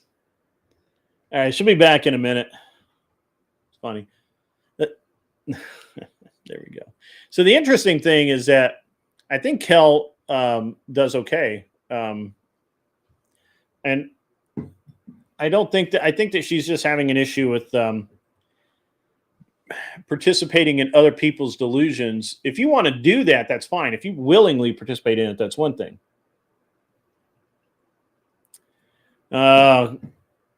Arthur Dyer calling out Anson Knowles. Apparently owning a hearse gives you a lot of game with cute chicks. Maybe Anson should try it. He probably has one. He's probably got an ambulance. Probably what he got. He's got one of those like old school ambulances. Kissy. Oh, I forgot about that. You always assumed Anson drove a hearse. That's funny. All right, Kel, you're back. You look angry. It's because I'm in the boondocks. The signal's going in and out. That's California. That is the actual California. Ew. What you're seeing is actually California. It's a desert. If they turn off the water in Colorado, that's what all of California will look like. Kissy Cat says, let's go to DebateCon and troll. Go ahead. Sorry. Oh, no, I said, where's all this pretty city lights and the palm trees? This isn't Yeah, my there's- California. There's no palm trees. But I'd be so down to fucking go to debate control. A good ass time. That sounds like my fucking cup of tea. That sounds You like my should cup of tea probably as fuck. turn the camera off so we can hear you. There you go. Sorry. That's okay. I'm such a narcissist. I know. So give me 1 second. So Kissy Cat says, let's go to debate con and troll. Kissy Cat, I don't know if you caught this the other night, but if so debate con's supposed to be here in Nashville in November. If you show up to debate con and you're one of my followers, you remember my audience, I'm going to put together some kind of party, get together, that kind of thing.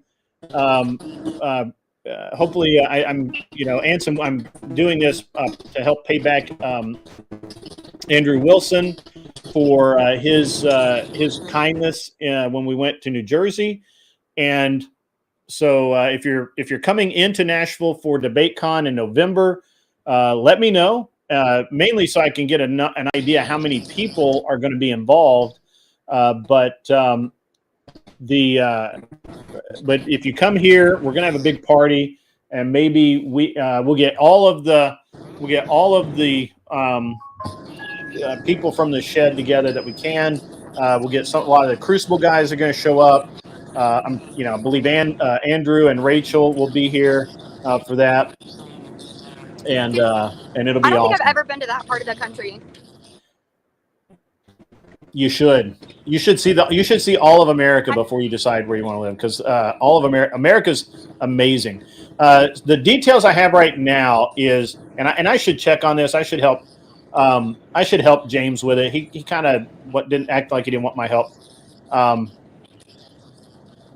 It's going to be in the Nashville area.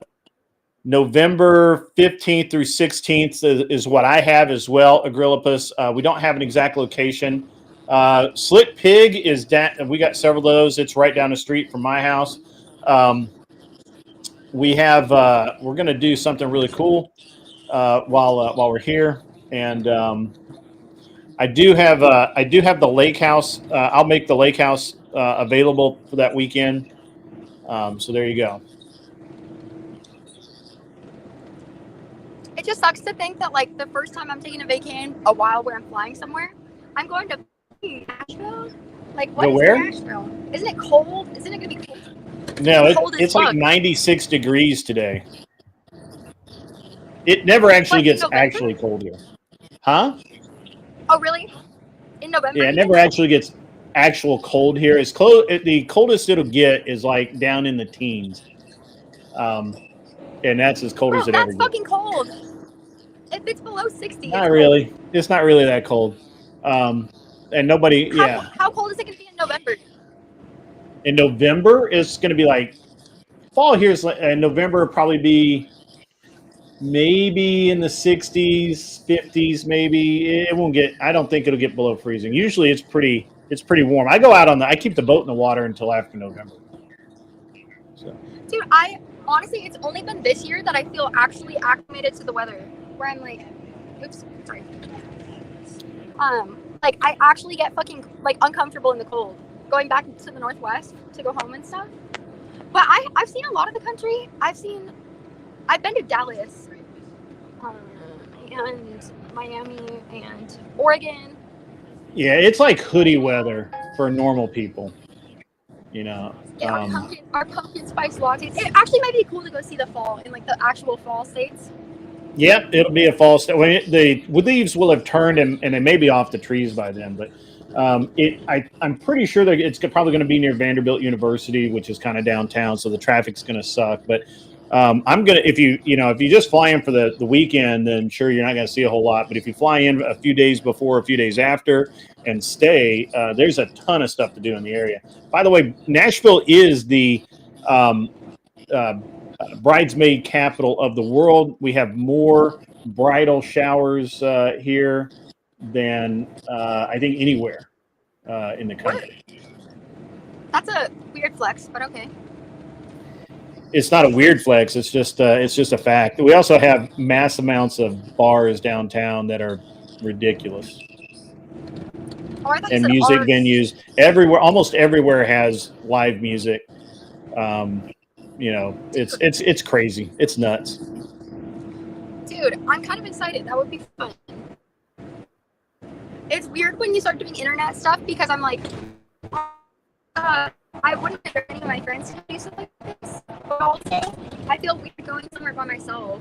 But also, if you're going to meet up, Yeah, it's a bachelorette party. That's what I'm not bridal shower, bachelorette party. Capital of the Oh, word. that is a flex. What the fuck?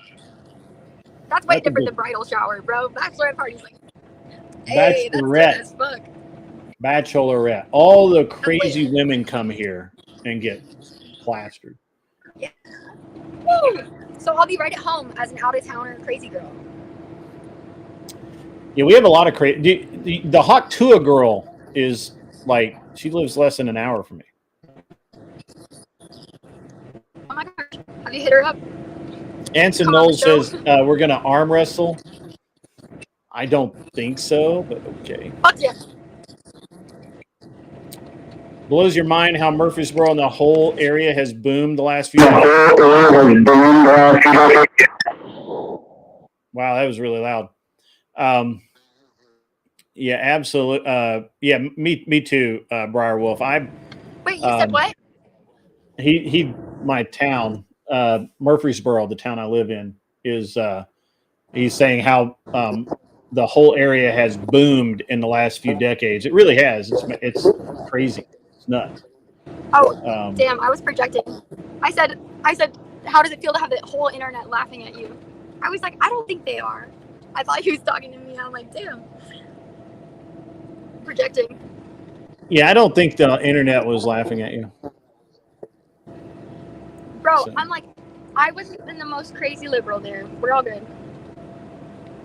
Oh no, you won't. We Not are a all debate. good. If you come for DebateCon, you won't. I mean, I think Jasmine Jafar will be. I think she's going to be involved again.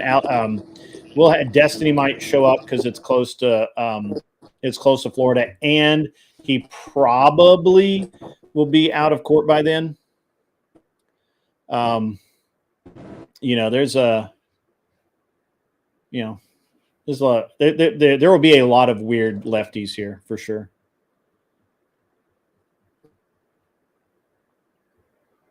Anyway.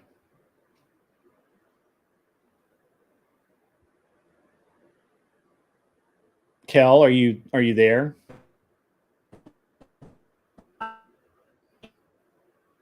Yeah. Lagging again. I know, terrible. Yeah, it's bad. So how long is this trip for you today? Is it like 6-7 hours? 8. Yeah. 8 hours? Yep. Yep. Wow. To get Why didn't 3 you? hours away. So hear me out. Hear me out, Kel. Why didn't you go to Enterprise Rent-A-Car and rent a one-way car for $100 and just drive back? Because by the time I left my fucking wallet on the train to LA last weekend when I had to do this last weekend. Wait, what? You left your wallet where? On a train, like a week and a half ago, literally, and I'm still waiting on my ID replacement.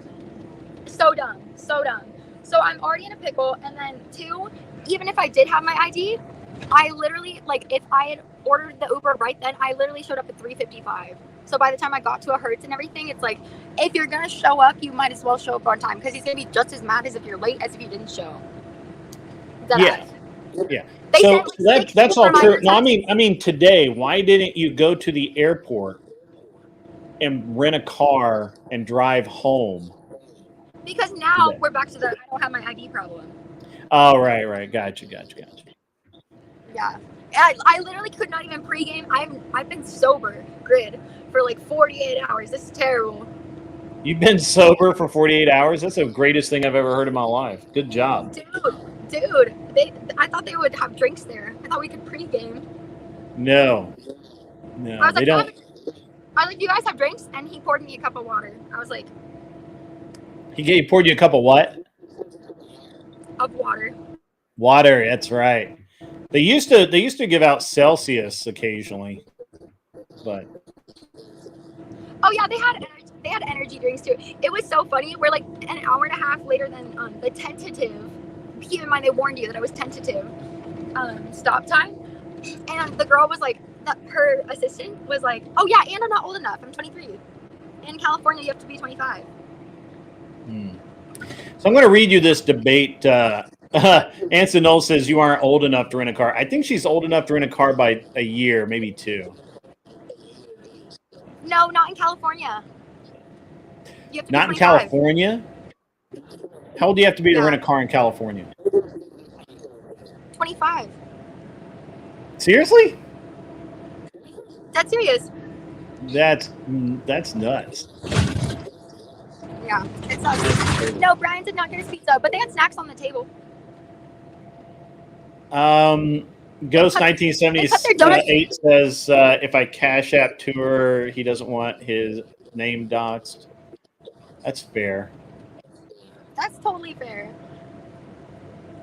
That's totally fair. Don't worry about it, man. I mean, she'll be okay. Did Brian get you guys pizza? No, he didn't. But they had donuts on the table, but they cut them into fourths, and that sends a very clear message. You know? What's up, Glenn Lawrence? You can jump up if you like. Also, just another example. Base Tweaker wants you to know that this is just another example of why you need a man, Kel, What? not a dude. A man. What? So that our future senator or whatever you're running for doesn't get doxxed. I won't dox you, Senator. No, he's running for union rep, but that's he's talking about that's a conflict with DebateCon. He doesn't care about that. So. If you had a man, he could have rented a car, or actually, he would have had a functioning car. Yeah. Well, I'm freshly single. I got dumped last week. Give me a break. I know. Yeah. Well, your other dude has a hearse. It costs $400 in gas to make it there on the back of the tow truck that's going to have to haul it the last half of the way. What do you think they're growing right there? Huh? They're like growing something. What do you think they're growing? Yeah, California produces a lot of food because they steal everybody's water. It looks like barren food. It looks like gross food. Let me throw you out this. Let me go over this debate topic with you, Kel, and get your input as a raging liberal. Liberal. I know. I didn't even wear my septum piercing because I knew they'd pick on me. You didn't. I thought you did have your piercing in yesterday. I didn't. Maybe I'm not. Maybe I wasn't paying attention. My middle one. My septum piercing. This one. My bull ring. I don't. Yeah, I don't know. Whatever. Why do you have so many holes in your face? For decorations. For what? I just don't like my nose that much. I have a little pig nose, so I don't want to change my whole nose, so I might as well just decorate it. You know? No. Decorate it. No, I don't like my nose. So Kel. My nose. No. The Briar Wolf says his family's farm is up in Ballard County, and this place is right on the edge of Lambert. Oh yeah, I got you. Yeah, I know where that is. Where is Ballard County? Well, he's talking about in Kentucky. He's talking about land between the lakes is on the Tennessee-Kentucky border. Oh, I see. Inward says, "Thank God for no snout ring." Yeah, don't do the snout ring. Okay. Someone called it a lead the other night, and I was like, "I'm sorry." Yeah, they're like, "You're a leash, bitch," and I felt very degraded. Was who, Josie?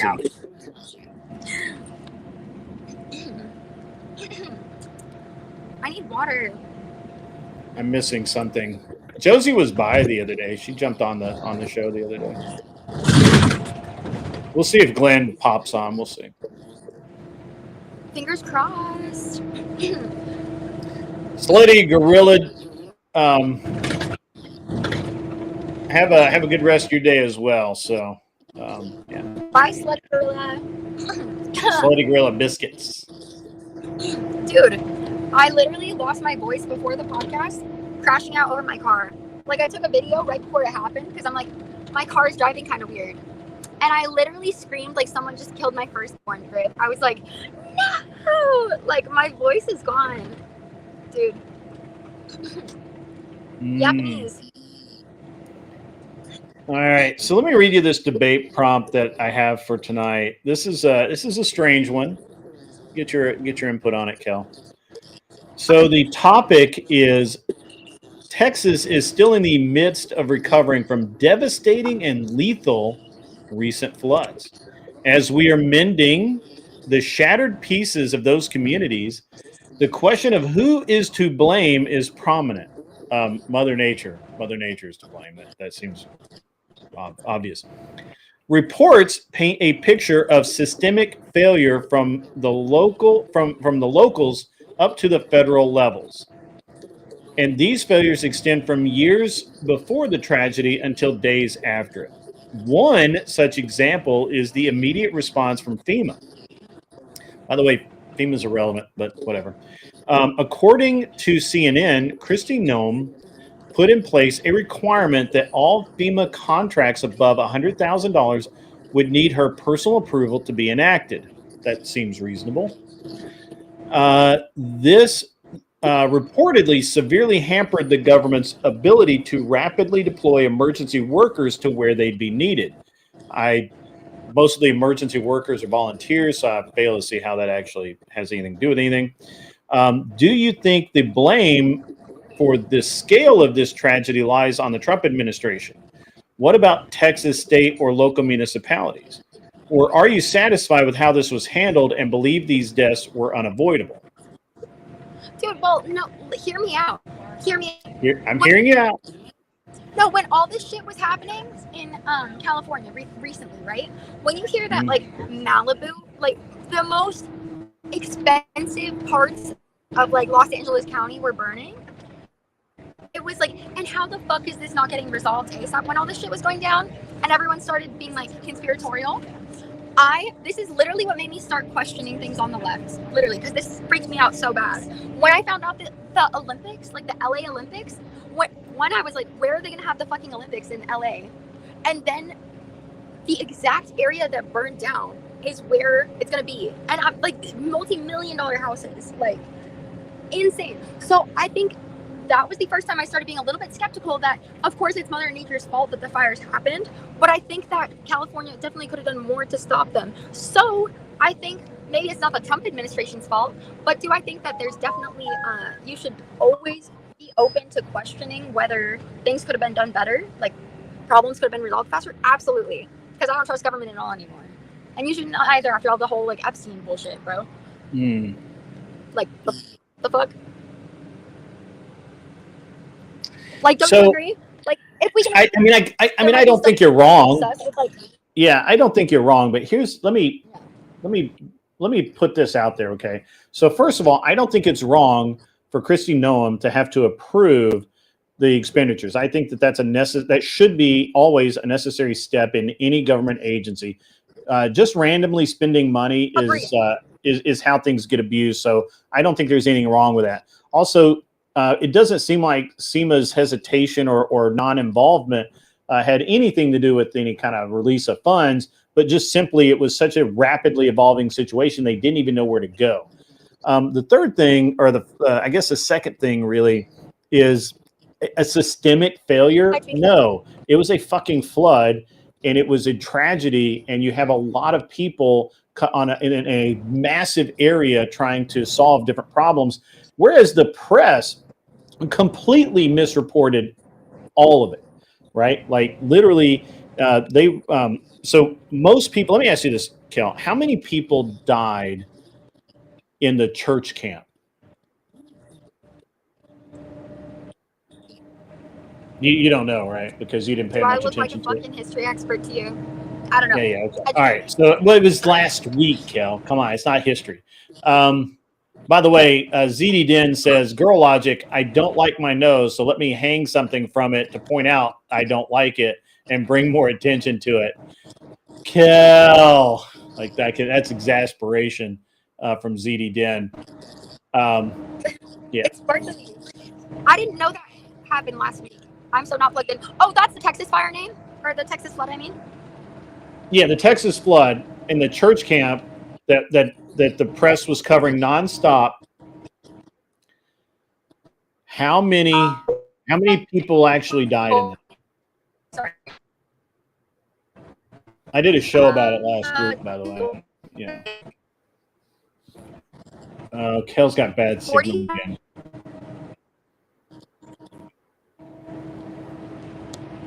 Kel, you have bad signal again. L signal.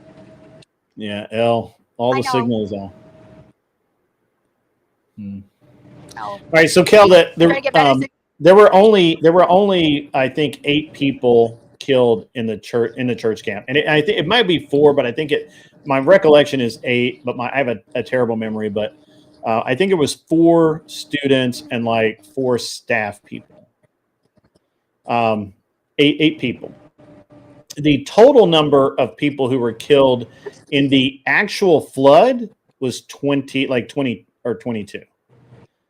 The 200 deaths the 200 deaths that they're attributing to it are people who died in auto accidents or tried to drive their car through the flood, who died in hospitals during the time of the flood.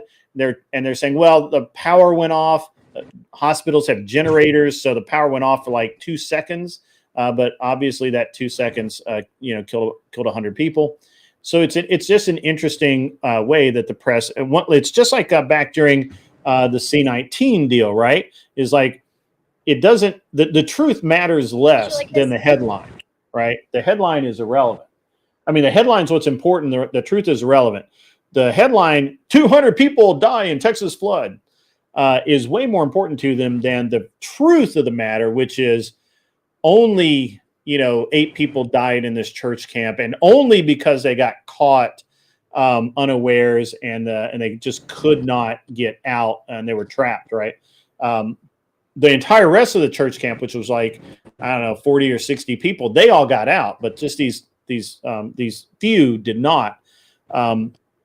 And then only 20 people overall actually died in the flood, right, where their houses were overwhelmed or they got caught, driving across something and swept away, something like that. But the rest, and so you've got basically 25, 30 deaths actually because of the flood. Everything else is just attributed to the flood, just like they did with C-19. So you really can't, I really can't take any of this seriously. Like, this topic is just bullshit. The thing is that, like, media extremism and misinformation and using people's deaths to, like, push any message, it shouldn't even be political, dude. It's injustice, like, regardless. And, like, dude, I'm sorry. Like, my grandma was battling cancer for 2.5 years. It was literally during the time when, like, you could only have one person in the hospital at a time. So for a lady who's, like, barely, like, understands what's going on, every single person that would come in, she would just, like, ask where the rest of the family is. Like, that's just sad, Yeah. And then she passed, like, it was within the same expectancy. And they said that she had gotten, something from one of us, like, one of the visitors, and that was the cause of death. And my mom was fucking arguing with the hospital. This is literally why I sent my mom on a fucking conservative pipeline, I swear. Because she, like, let me fucking in to see my mom. And also, she literally had, like, a couple of weeks according to her doctor. Like, that's crazy. But you look at the other places where it's flooding, right? We had flooding in Tennessee. I don't think anybody died in the flooding in East Tennessee this time. We had a year ago, we had flooding in North Carolina and Tennessee. North Carolina had a few people die, but most of it was people that couldn't get out of somewhere that tried and should have just stayed where they were. So, that's a natural disaster, bro. Shit happens. Yeah. So I'm not really sure. Again, I'm not sure that we can lay the blame on Trump. We can't blame Kristi Noem. We can't blame these politicians who make policy. And Nate says, hell becomes more based every time I talk to you. Literally integrating me into your society, dude. What can I say? what can I say? I give it. Go ahead. And I feel like people, when they're not in power, which granted, same people that bitch about stuff like this, like don't even go out and vote half the time in their local elections and stuff. But you voted for Trump, right? You voted for Trump, right? No, I voted for Kamala more than fucking any of my lefty friends went out and did, because she said that Israel has the right to defend itself. So now she's not worth a vote. Congratulations, you guys have Trump back in office. That's Wait, exactly hold on. Hold the phone. Yeah, I did vote for Kamala. You voted for Kamala, who slept her way to the top. Bro, I don't give a fuck. I wasn't the Okay. At least you admit that you don't care. At least you admit that you don't care. A Trump president. I actually support the left. This is why the left fucking lost, because they're so fractured that they're like, oh, this candidate's so bad that she doesn't deserve my vote. I'm like, do you know how politics work? No one is co-signing 100% with their fucking candidate. Are you retarded? Like, well, I don't need to so here's the thing though. When I vote for Trump, people say, well, how can you vote for this guy who said grab him by the pussy, you know, who says all these things? I'm like, I don't care. I'm not voting for the man. I'm voting for the platform. I'm voting for what I need him to get into office and do. What?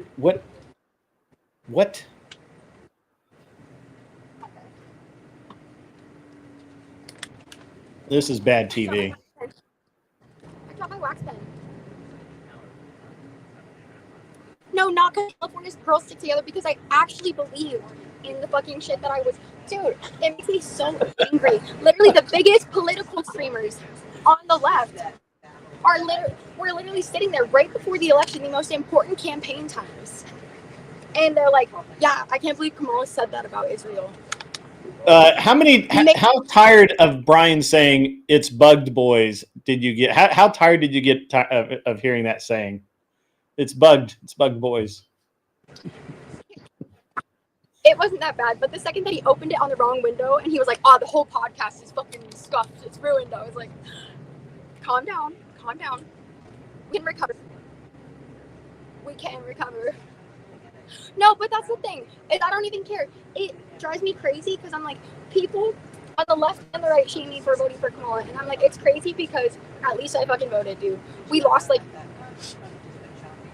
you guys clearly. You guys got hammered. You guys got hammered. So would you vote? So let me ask you something. Serious. We need to rebuild the system from the ground up. Where do we start with that? Does it start from just like, oh, this communist like fucking? It doesn't start with like or end with online debates. It starts with getting into fucking vote. Like, oh my god, this shit pissed me off this election season. So people are like, Kel, calm down, Kel. Don't throw it away calm with the Green Party. Calm down. It's okay. So let me ask you a couple of questions here. So obviously you're less and less thrilled with the left, right? And you're starting to see the left for what it is. So okay.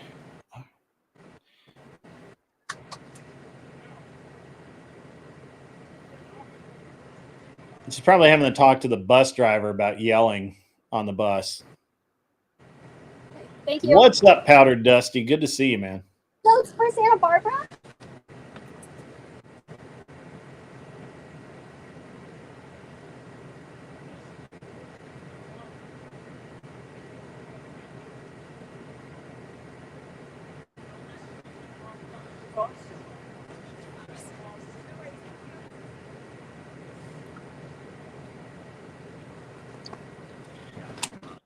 She's on the wrong bus. That'd be funny. That'd be hilarious if you were actually on the wrong bus.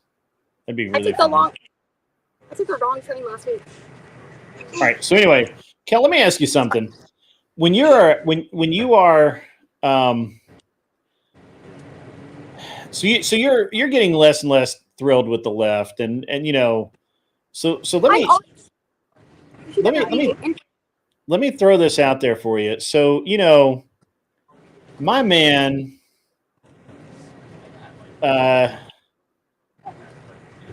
actually, I don't know if I want to say that. He's like thinking of a way to make it TOS. He's turning into Brian, guys. Dude, no, I'm not talking to Brian. I did send Brian the link though, just in case he wanted to pop on. He's Also- probably not yet. The whole little shtick, bro. He's like, oh yeah, I'm a pure virgin, blah blah blah. But Oh, I that was cannot- funny. That was hilarious. When he said that, I can't believe any of you guys actually like did that. All right, so let me ask you this. So my boy Vance runs for president in 2028, right? Dude is like legit. Like he's 100%. He's cool. Would you vote Someone for? finally give me the lobotomy if I go vote for JD Vance. Crazy. Would you vote for JD Vance? Yeah, give me the lobotomy. Huh? Why isn't she voted for Kamala? That's California for you. Hey, but I'm like, at least I fucking stood on my party. Oh my god. Like, I know I joke about being a moderate, like now, these days, because I become more and more of a moderate every day. But I'm like, it's crazy how people like want to, people are sitting here shitting on me so hard for not pushing back hard enough in an adversarial space. I'm like, at least I voted, dude. I don't want to hear it. Yeah. So, Kel, would you vote for JD Vance? Fuck no. Why I'd rather not? vote for Jill Stein. Why would you not vote for JD Vance? He's pretty based. Pretty base. Yeah. He's solid. He's a solid dude. I don't He even believes know in who. family. He believes in, like employment. He wants people to have jobs.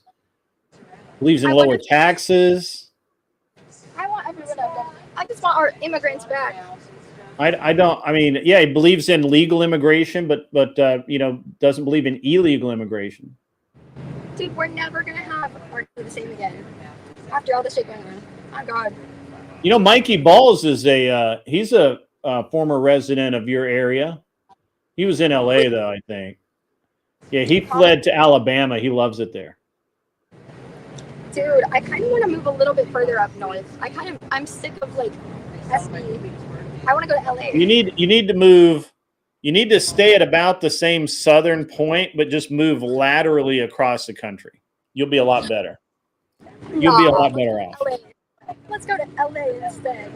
I'm gonna be honest with you. You will be, even if you continue to be a Democrat, you will be a better person, because our Democrats here have nothing in common with the leftists that you're used to. Our Democrats here are gainfully employed. They're not all in college. I had a lefty try to tell me that I'm not an actual like leftist, despite going to vote. Okay, despite the way I'm registered, because I work a capitalist job and I contribute to a capitalist system. I'm like, okay, I'm sorry, I don't fucking mooch off my parents, dude. Like, collect the welfare from the state. What do you want me to do? Like, I live in the system. Do you order on Amazon? Because I bet I'm more of an ethical shopper than you. Like, Man, the chat is going off here. We got Kel loves her slave Mexican. We can't say that, dude. Her Mexican labor force and children of the cornfields. That's funny. Tell her to stay in Orange County. She gets too close over near me, she might become a victim. Yeah, be careful, okay? The Powder Dusty. You know what's more based than JD Vance? Not voting at all because it's a placebo activity. Shut up, you weirdo. And then Mikey Ball ran out of California so quickly he lost his leg. Yeah, he doesn't have a leg to stand on. Mikey Ball says he was born and raised in LA, 29 years. Now he lives in Alabama. He lives about an hour and a half from me, I think. Sweet home Alabama. Yeah. Chuck in Tennessee laughs in comfort. Yep. So yeah, that's it, man. That's it, man. That's Yeah, and true. Briar Wolf says you don't have to worry about what the people on the right think. We'll tell you. Yeah, but it's just crazy because I'm like, you can at least like the left, like it's just I feel like more like in general, like, and I've always identified as like a center leftist. How terrible are my voice, dude! I literally lost my voice crashing out over my car. Listen. Kel, why can't you just admit that you're coming to the right? It's okay. It can take some time to make the transition. I'm literally a moderate. You're not a moderate. I am. You're only hanging on to the left because all your friends are lefties. That is not true. Look at you giggling. It is true. I I believe in like social principles. Like I'm socially left. What social principles did the left get right? Dude, I think that people. Dude, my voice. I think that people can identify how they want to identify, medically transition, not as children, obviously. Like, what do you want me to say? Well, hold on. All right, hold on. But no, there's no one has a problem with someone becoming what they want to become on the right.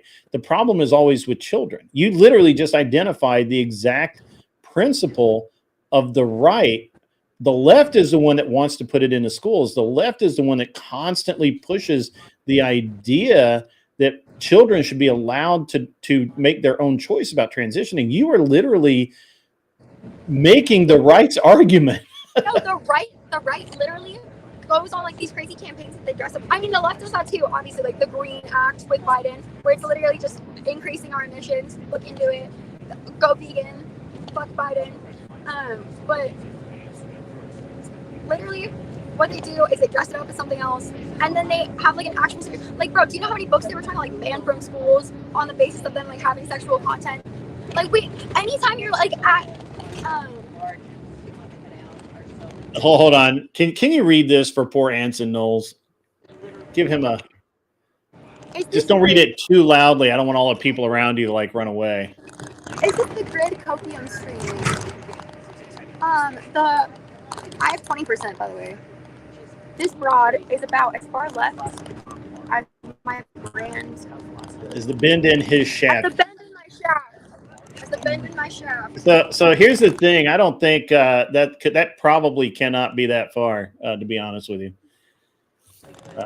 Anyway, so you're definitely not center left, because the center left absolutely wants to have drag shows in elementary school and shit like that. It's not political. I just hate moral fragging. Like, I hate when people fucking condemn you over anything. Like, bro, in general, like, but it is a political issue when people say, when like in my town, in the town that I live in, something I voted for was we banned drag shows in any school, period. But how often is that happening? Are there really like drags? And the ACLU came in and tried to make us do it, like change it. And it's gone all the way through the courts, and we're right. We absolutely, parents do have the ability. The government cannot, force schools to allow that, and our school system can, in fact, say we are not going to allow these shows.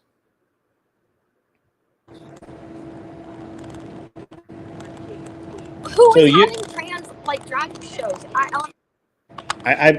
You're breaking up. All I heard was something trans drag show. Who's having those elementary schools? And I'm not blaming from California. They are in California. I mean, look, I was in the Bay Area when they were actually doing them in the schools, and they were scheduled here in my town until they stopped. Right. So I would say multiple schools across the country. Sorry. Like, I'm not blaming shit. I'm like I own like the way that I am. Tim Hale, critically or criminally funny. What do you think about J6, Kel? You've been on the phone. You've been on the stream with my buddy Tim. Also, you need to charge your phone, by the way. I know. So bad. Tim Hale wonders, is homelessness political? Is drug use political? All social ills become political when they get out of control. I don't think anything's political inherently. We're gonna save you, Kel. You're worth saving. We can't change you though. You gotta change yourself. But we'll save you. Oh my God. Swear.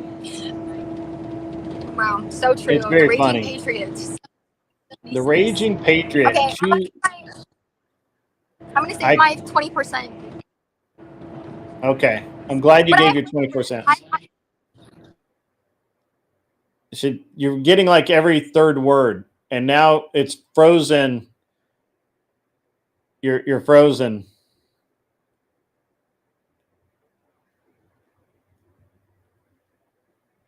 We're frozen.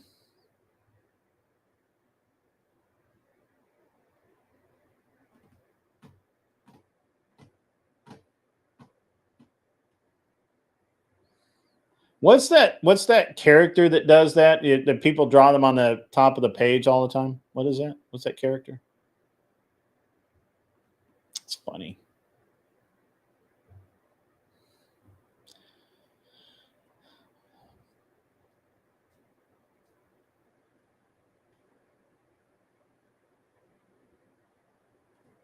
What is up, Agrillipus? No offense, Grid, but this is terrible. Yeah, she's on a bus, guys. Come on.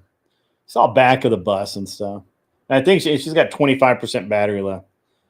So Kilroy, thank you. Kilroy, believe in yourself. Got it. Yeah. There's Kinetic Kel right there laughing her butt off. There you go.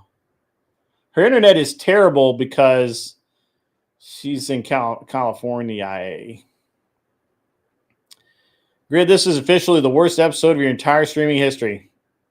I wish it were, but it's not. Okay. She's bugged, boys. She's bugged.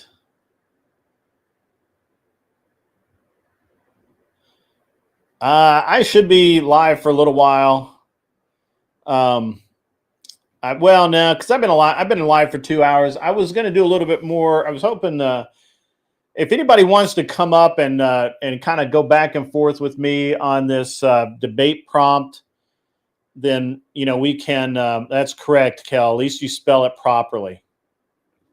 Yeah. California. If anybody'd like to come up and do some debate prep, that'd be awesome. If you don't want to, that's cool too. If you can, as you see the ticker below, Kel spent a lot of money to be on whatever last night. We're just trying to help her out a little bit. If you can, help her out. If you can't, don't worry about it. It's cool.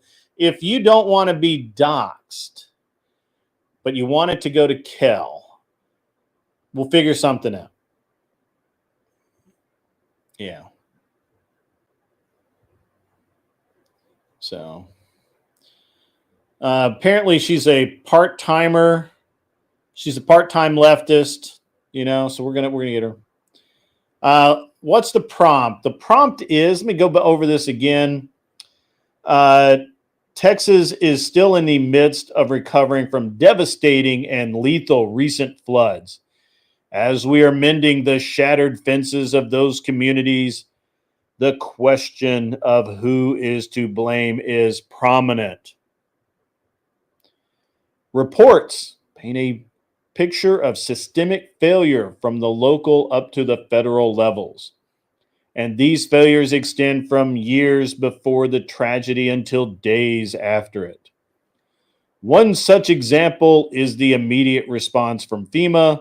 According to CNN, Kristi Noem put in place a requirement that all FEMA contracts above $100,000 need her personal approval to be enacted. This reportedly severely hampered the government's ability to rapidly deploy emergency workers to where they'd be needed. Do you think the blame for the scale of this tragedy lies on the Trump administration? What about Texas state or local municipalities? Or are you satisfied with how this was handled and believe these deaths were unavoidable?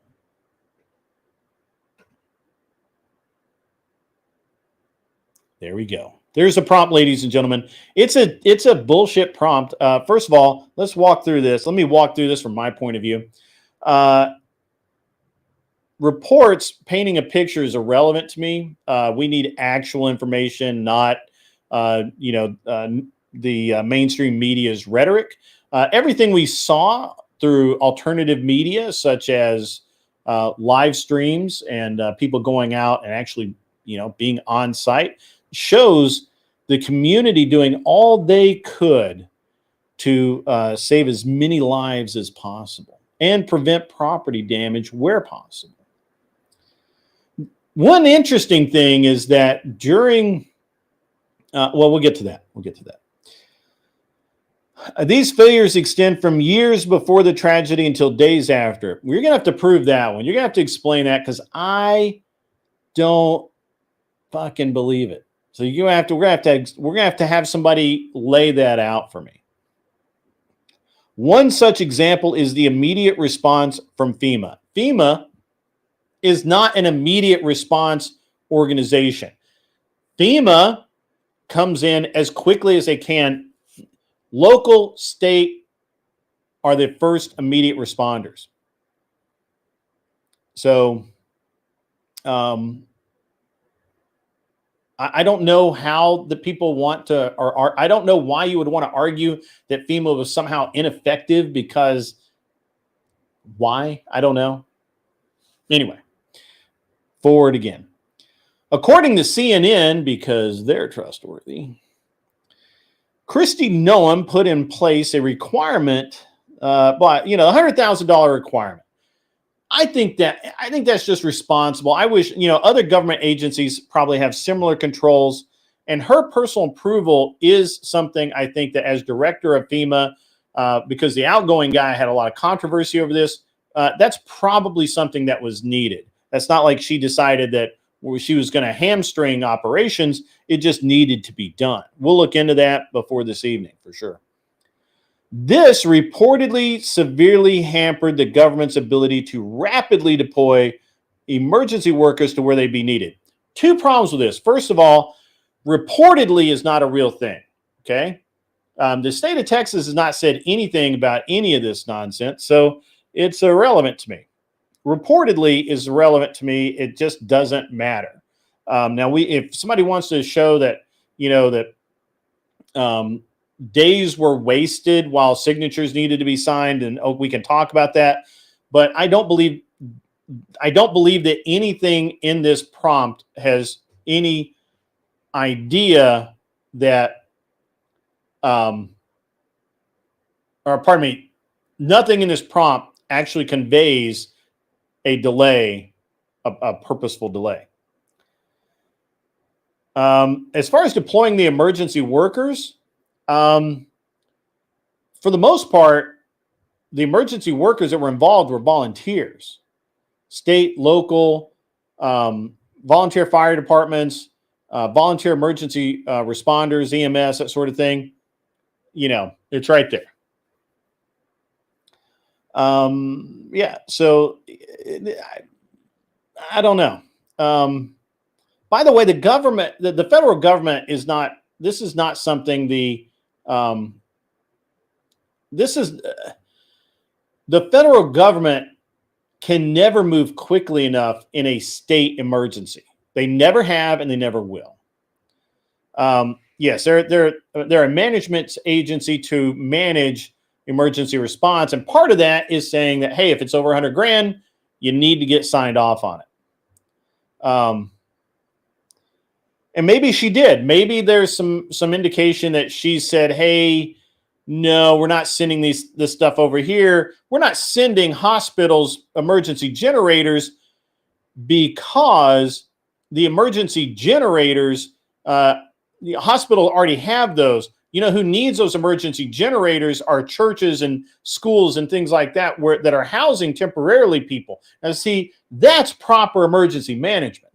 All this other stuff's just bullshit. Okay. All right. Do I think the blame for this for the scale of this tragedy? Let's talk about the scale. In the Texas flood, only 20 or 22, I will look it up again. Only 20-ish people actually died in the flood. However, news agencies, again, reporting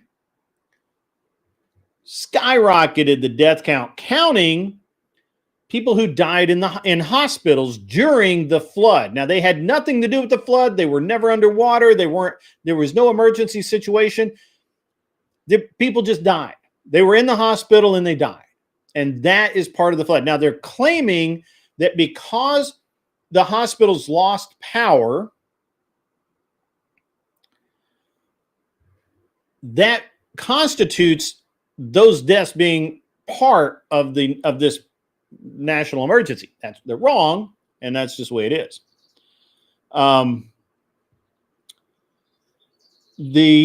Let's see. The Texas state and local municipalities did yeoman's work. They did an amazing job, and I can't stress enough how I believe that they were absolutely right in what they did, and I believe that it was handled very well. So let me see if I can find it here. Let me go here.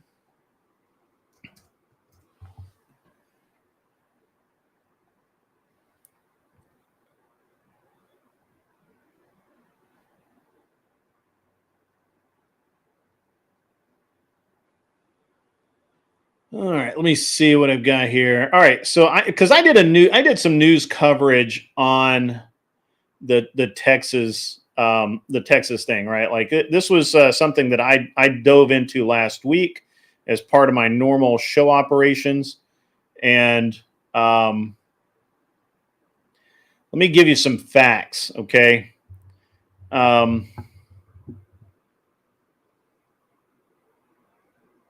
As soon as I scroll far enough to find them in my notes.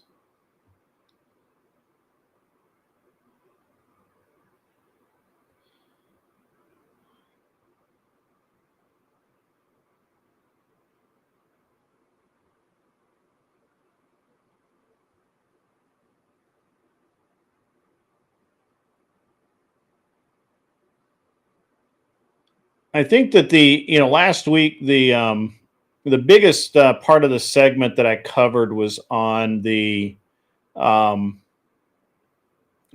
France thing that nobody wants to talk about. All right.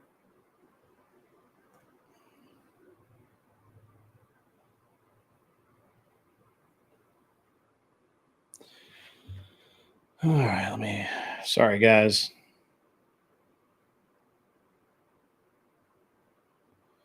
My notes are a little disorganized.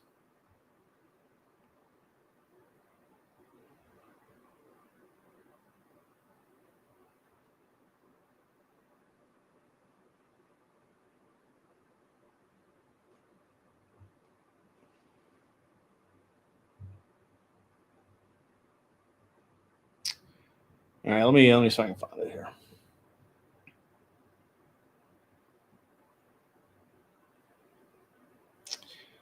I thought I put it in my downloads folder, or my show prep folder, but it is not here. Where I put it?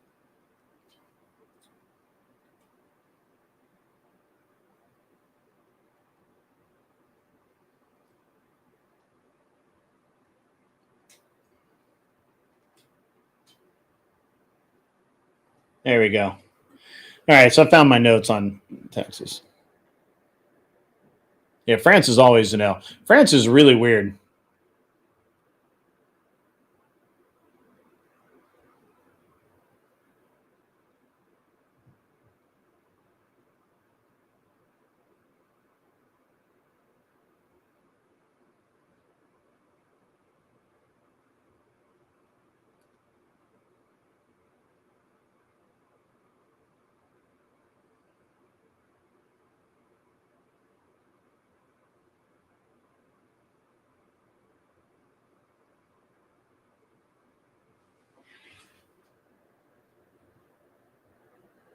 Yeah, I am definitely going to mention that Biden's response sucked in North Carolina, and all of the nonsense that they pulled with airspace. Plumpy, yeah, run it through Glock. Kel says thank you and your community so much. He's literally shaking. Mikey Ball says shaking.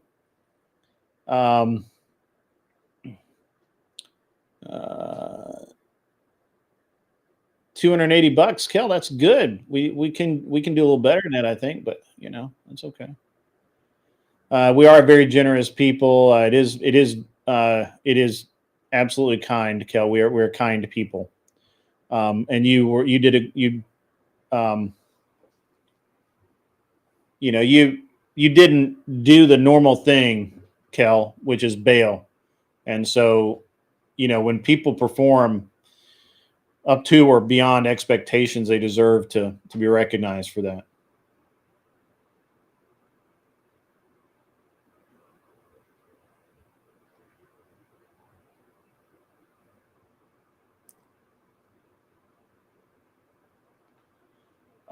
Yes, this is correct. They could have just done it for 90 grand and just get around it. So.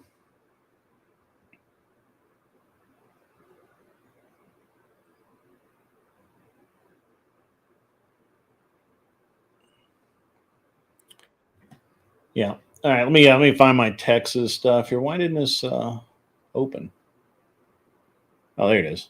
It's opening. All right. What was reported versus what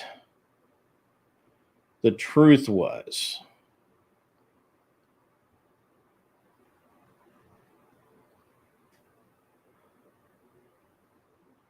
All right. So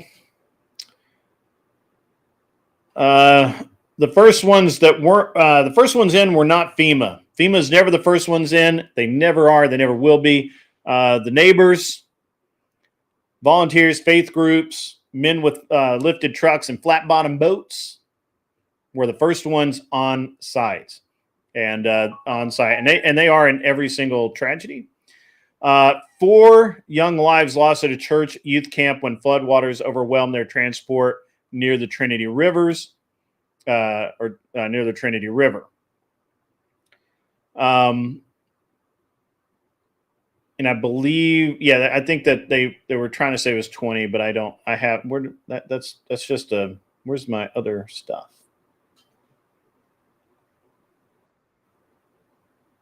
All right, well, go back. I got my other facts right here somewhere.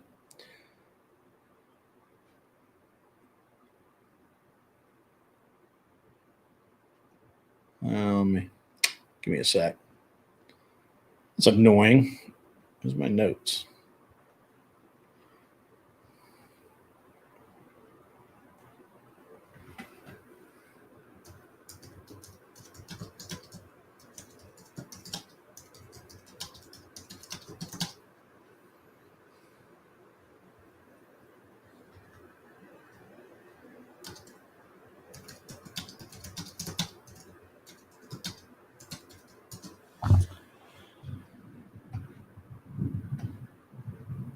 If you send in a super chat, if you send in a super chat, I'll send Kel whatever YouTube doesn't steal from me.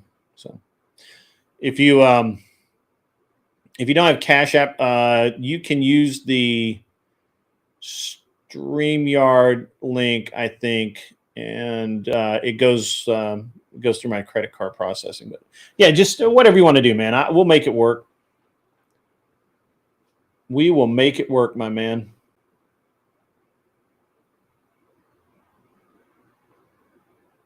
I won't, Anson. I will not give her your money.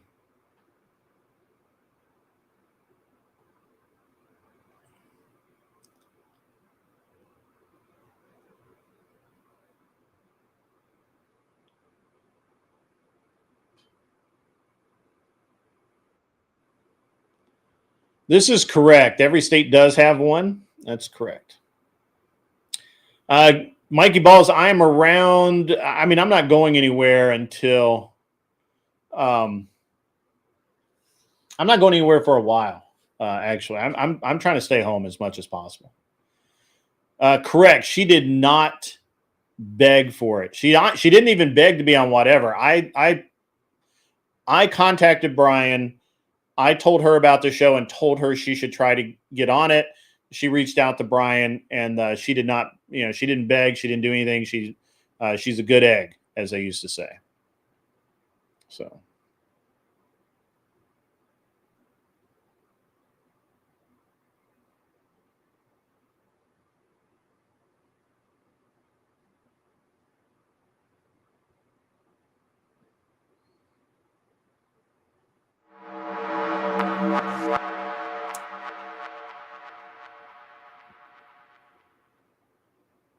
The Vengeful Truther donated 20 Canadian dollars, super chat, for Kel to help her out. As much as people call us misogynists, we love women, Kel. Yep, absolutely we do. I can't donate in Canadian dollars, so I'll have to figure out how much that is. But that's a good dono. That's a good dono. That's our audience right there.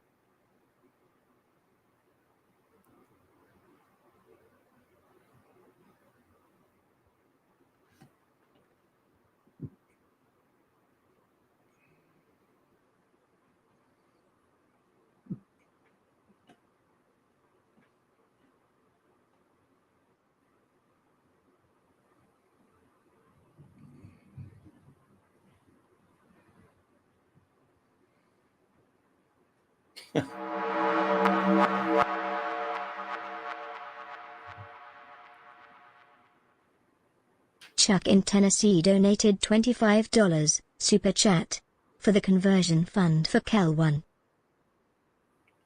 That's right. For the conversion fund for Kel 1. That's funny. That is pretty hilarious. All right, guys, I'm going to let this show run. It is, what time is it? I don't even know. It's 3:35. I should have probably ended the show half an hour ago, but it's about $15. All right. We'll take care of it, man. I got you. I'm going to let the show run probably another 10 or 15 minutes. If you guys want to donate to Kel to help, her. I mean, look, this is what I know she spent. She bought a dress. I don't know what she spent on it, but she last minute she decided that she wanted to look really good on the show. She took it seriously. She bought another dress. She says she spent almost $100. Her car broke down on the way there. She took a Uber from Santa Barbara from San Diego to Santa Barbara. That was $400. Now instead of whining and crying about not having a ride home, she's taking a train ride home, which is going to take her all day. I don't know what it cost. I didn't ask. She went to, she got an Uber from wherever the show is in Santa Barbara to the train station. From the train station, she got on a shuttle. Now she's on a shuttle to her train. Apparently, it was a long shuttle too. She was on the show for almost an hour and a half at least on the shuttle. Now she's got a little bit of a layover. She may or may not jump back on, but she had to buy a train ticket home. That was the least expensive, quickest way, or not quickest, but the least expensive way she could get home. And she lost a day at work, which I don't know what she makes. So let's just say to her appearance on whatever has cost her at least probably $600. Now, I want you to understand that on whatever, if you've watched the show for any length of time, those girls flake for any reason. Any reason. And even if they get there, a lot of times they just sit there and don't say anything. Kel showed up. She actually made reasonable assertions and conversation. She is leftist, and we're working on that. It's a process. But for someone her age, think about she's 23. She's in the workforce. She didn't go to college. For someone her age to do that that's worthy of a tiny bit of admiration, a little bit.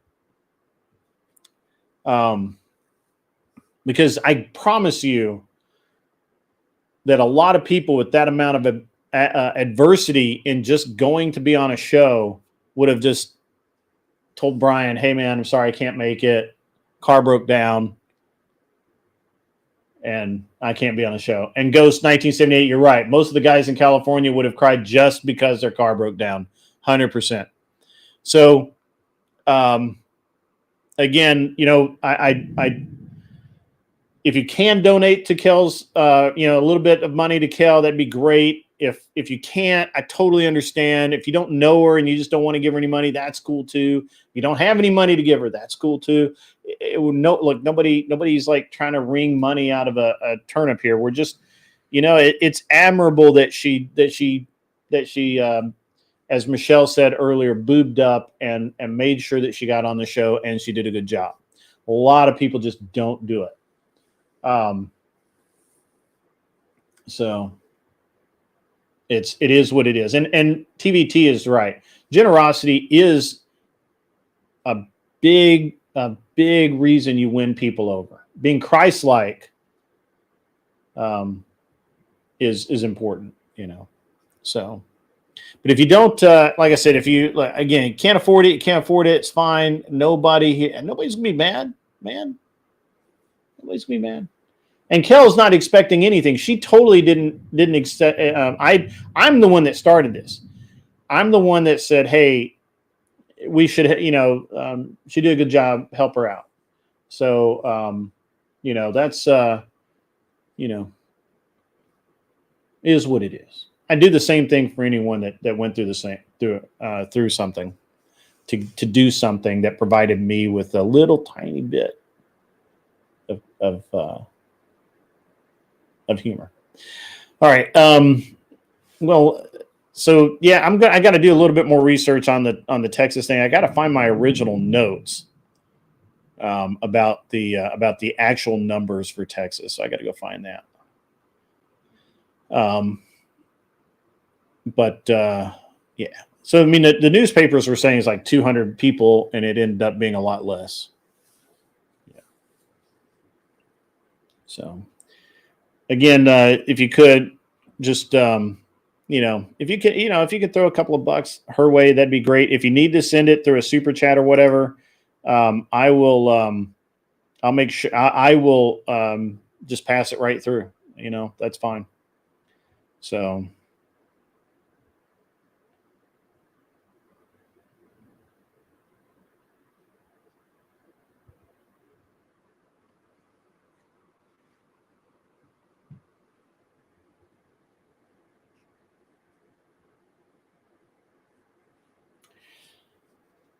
Yeah, I always get the sources. That's why I'm annoyed that I can't find my original notes. Yeah.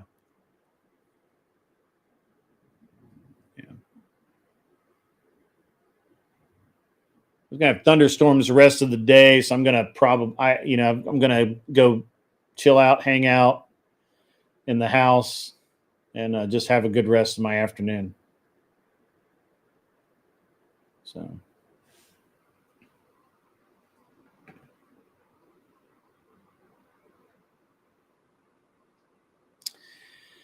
All right, guys. Well, you're part-time Tennessee, part-time West Virginia. It's kind of the same thing. All right, guys. I'm going to call it. Like I said, let's see how many more. Yeah, it's 2 hours and 45 minutes. It's 3:42. I'm going to probably call it here. Really appreciate all the donations for Kel. Kel, if you're still listening, I'll be on later. You're welcome to come on. Again, guys, tonight it will be. I know it's interesting, but it will be. We'll have the starting. I'll come on about 7 o'clock, maybe a little earlier, but around 7 o'clock, we're going to get into a debate around this Texas flood topic on the Reverie. Come back, watch it, pimp it out, show it, put it out everywhere that you have good chats. I'm not going to forward you guys anywhere today because I'm not set up to do it and I forgot. So I'll send Kel some money for the people who sent money in, and the rest of you guys have a great rest of your day and be cool. As always, be cool. You wear glasses if you need them, and you stay off my lawn.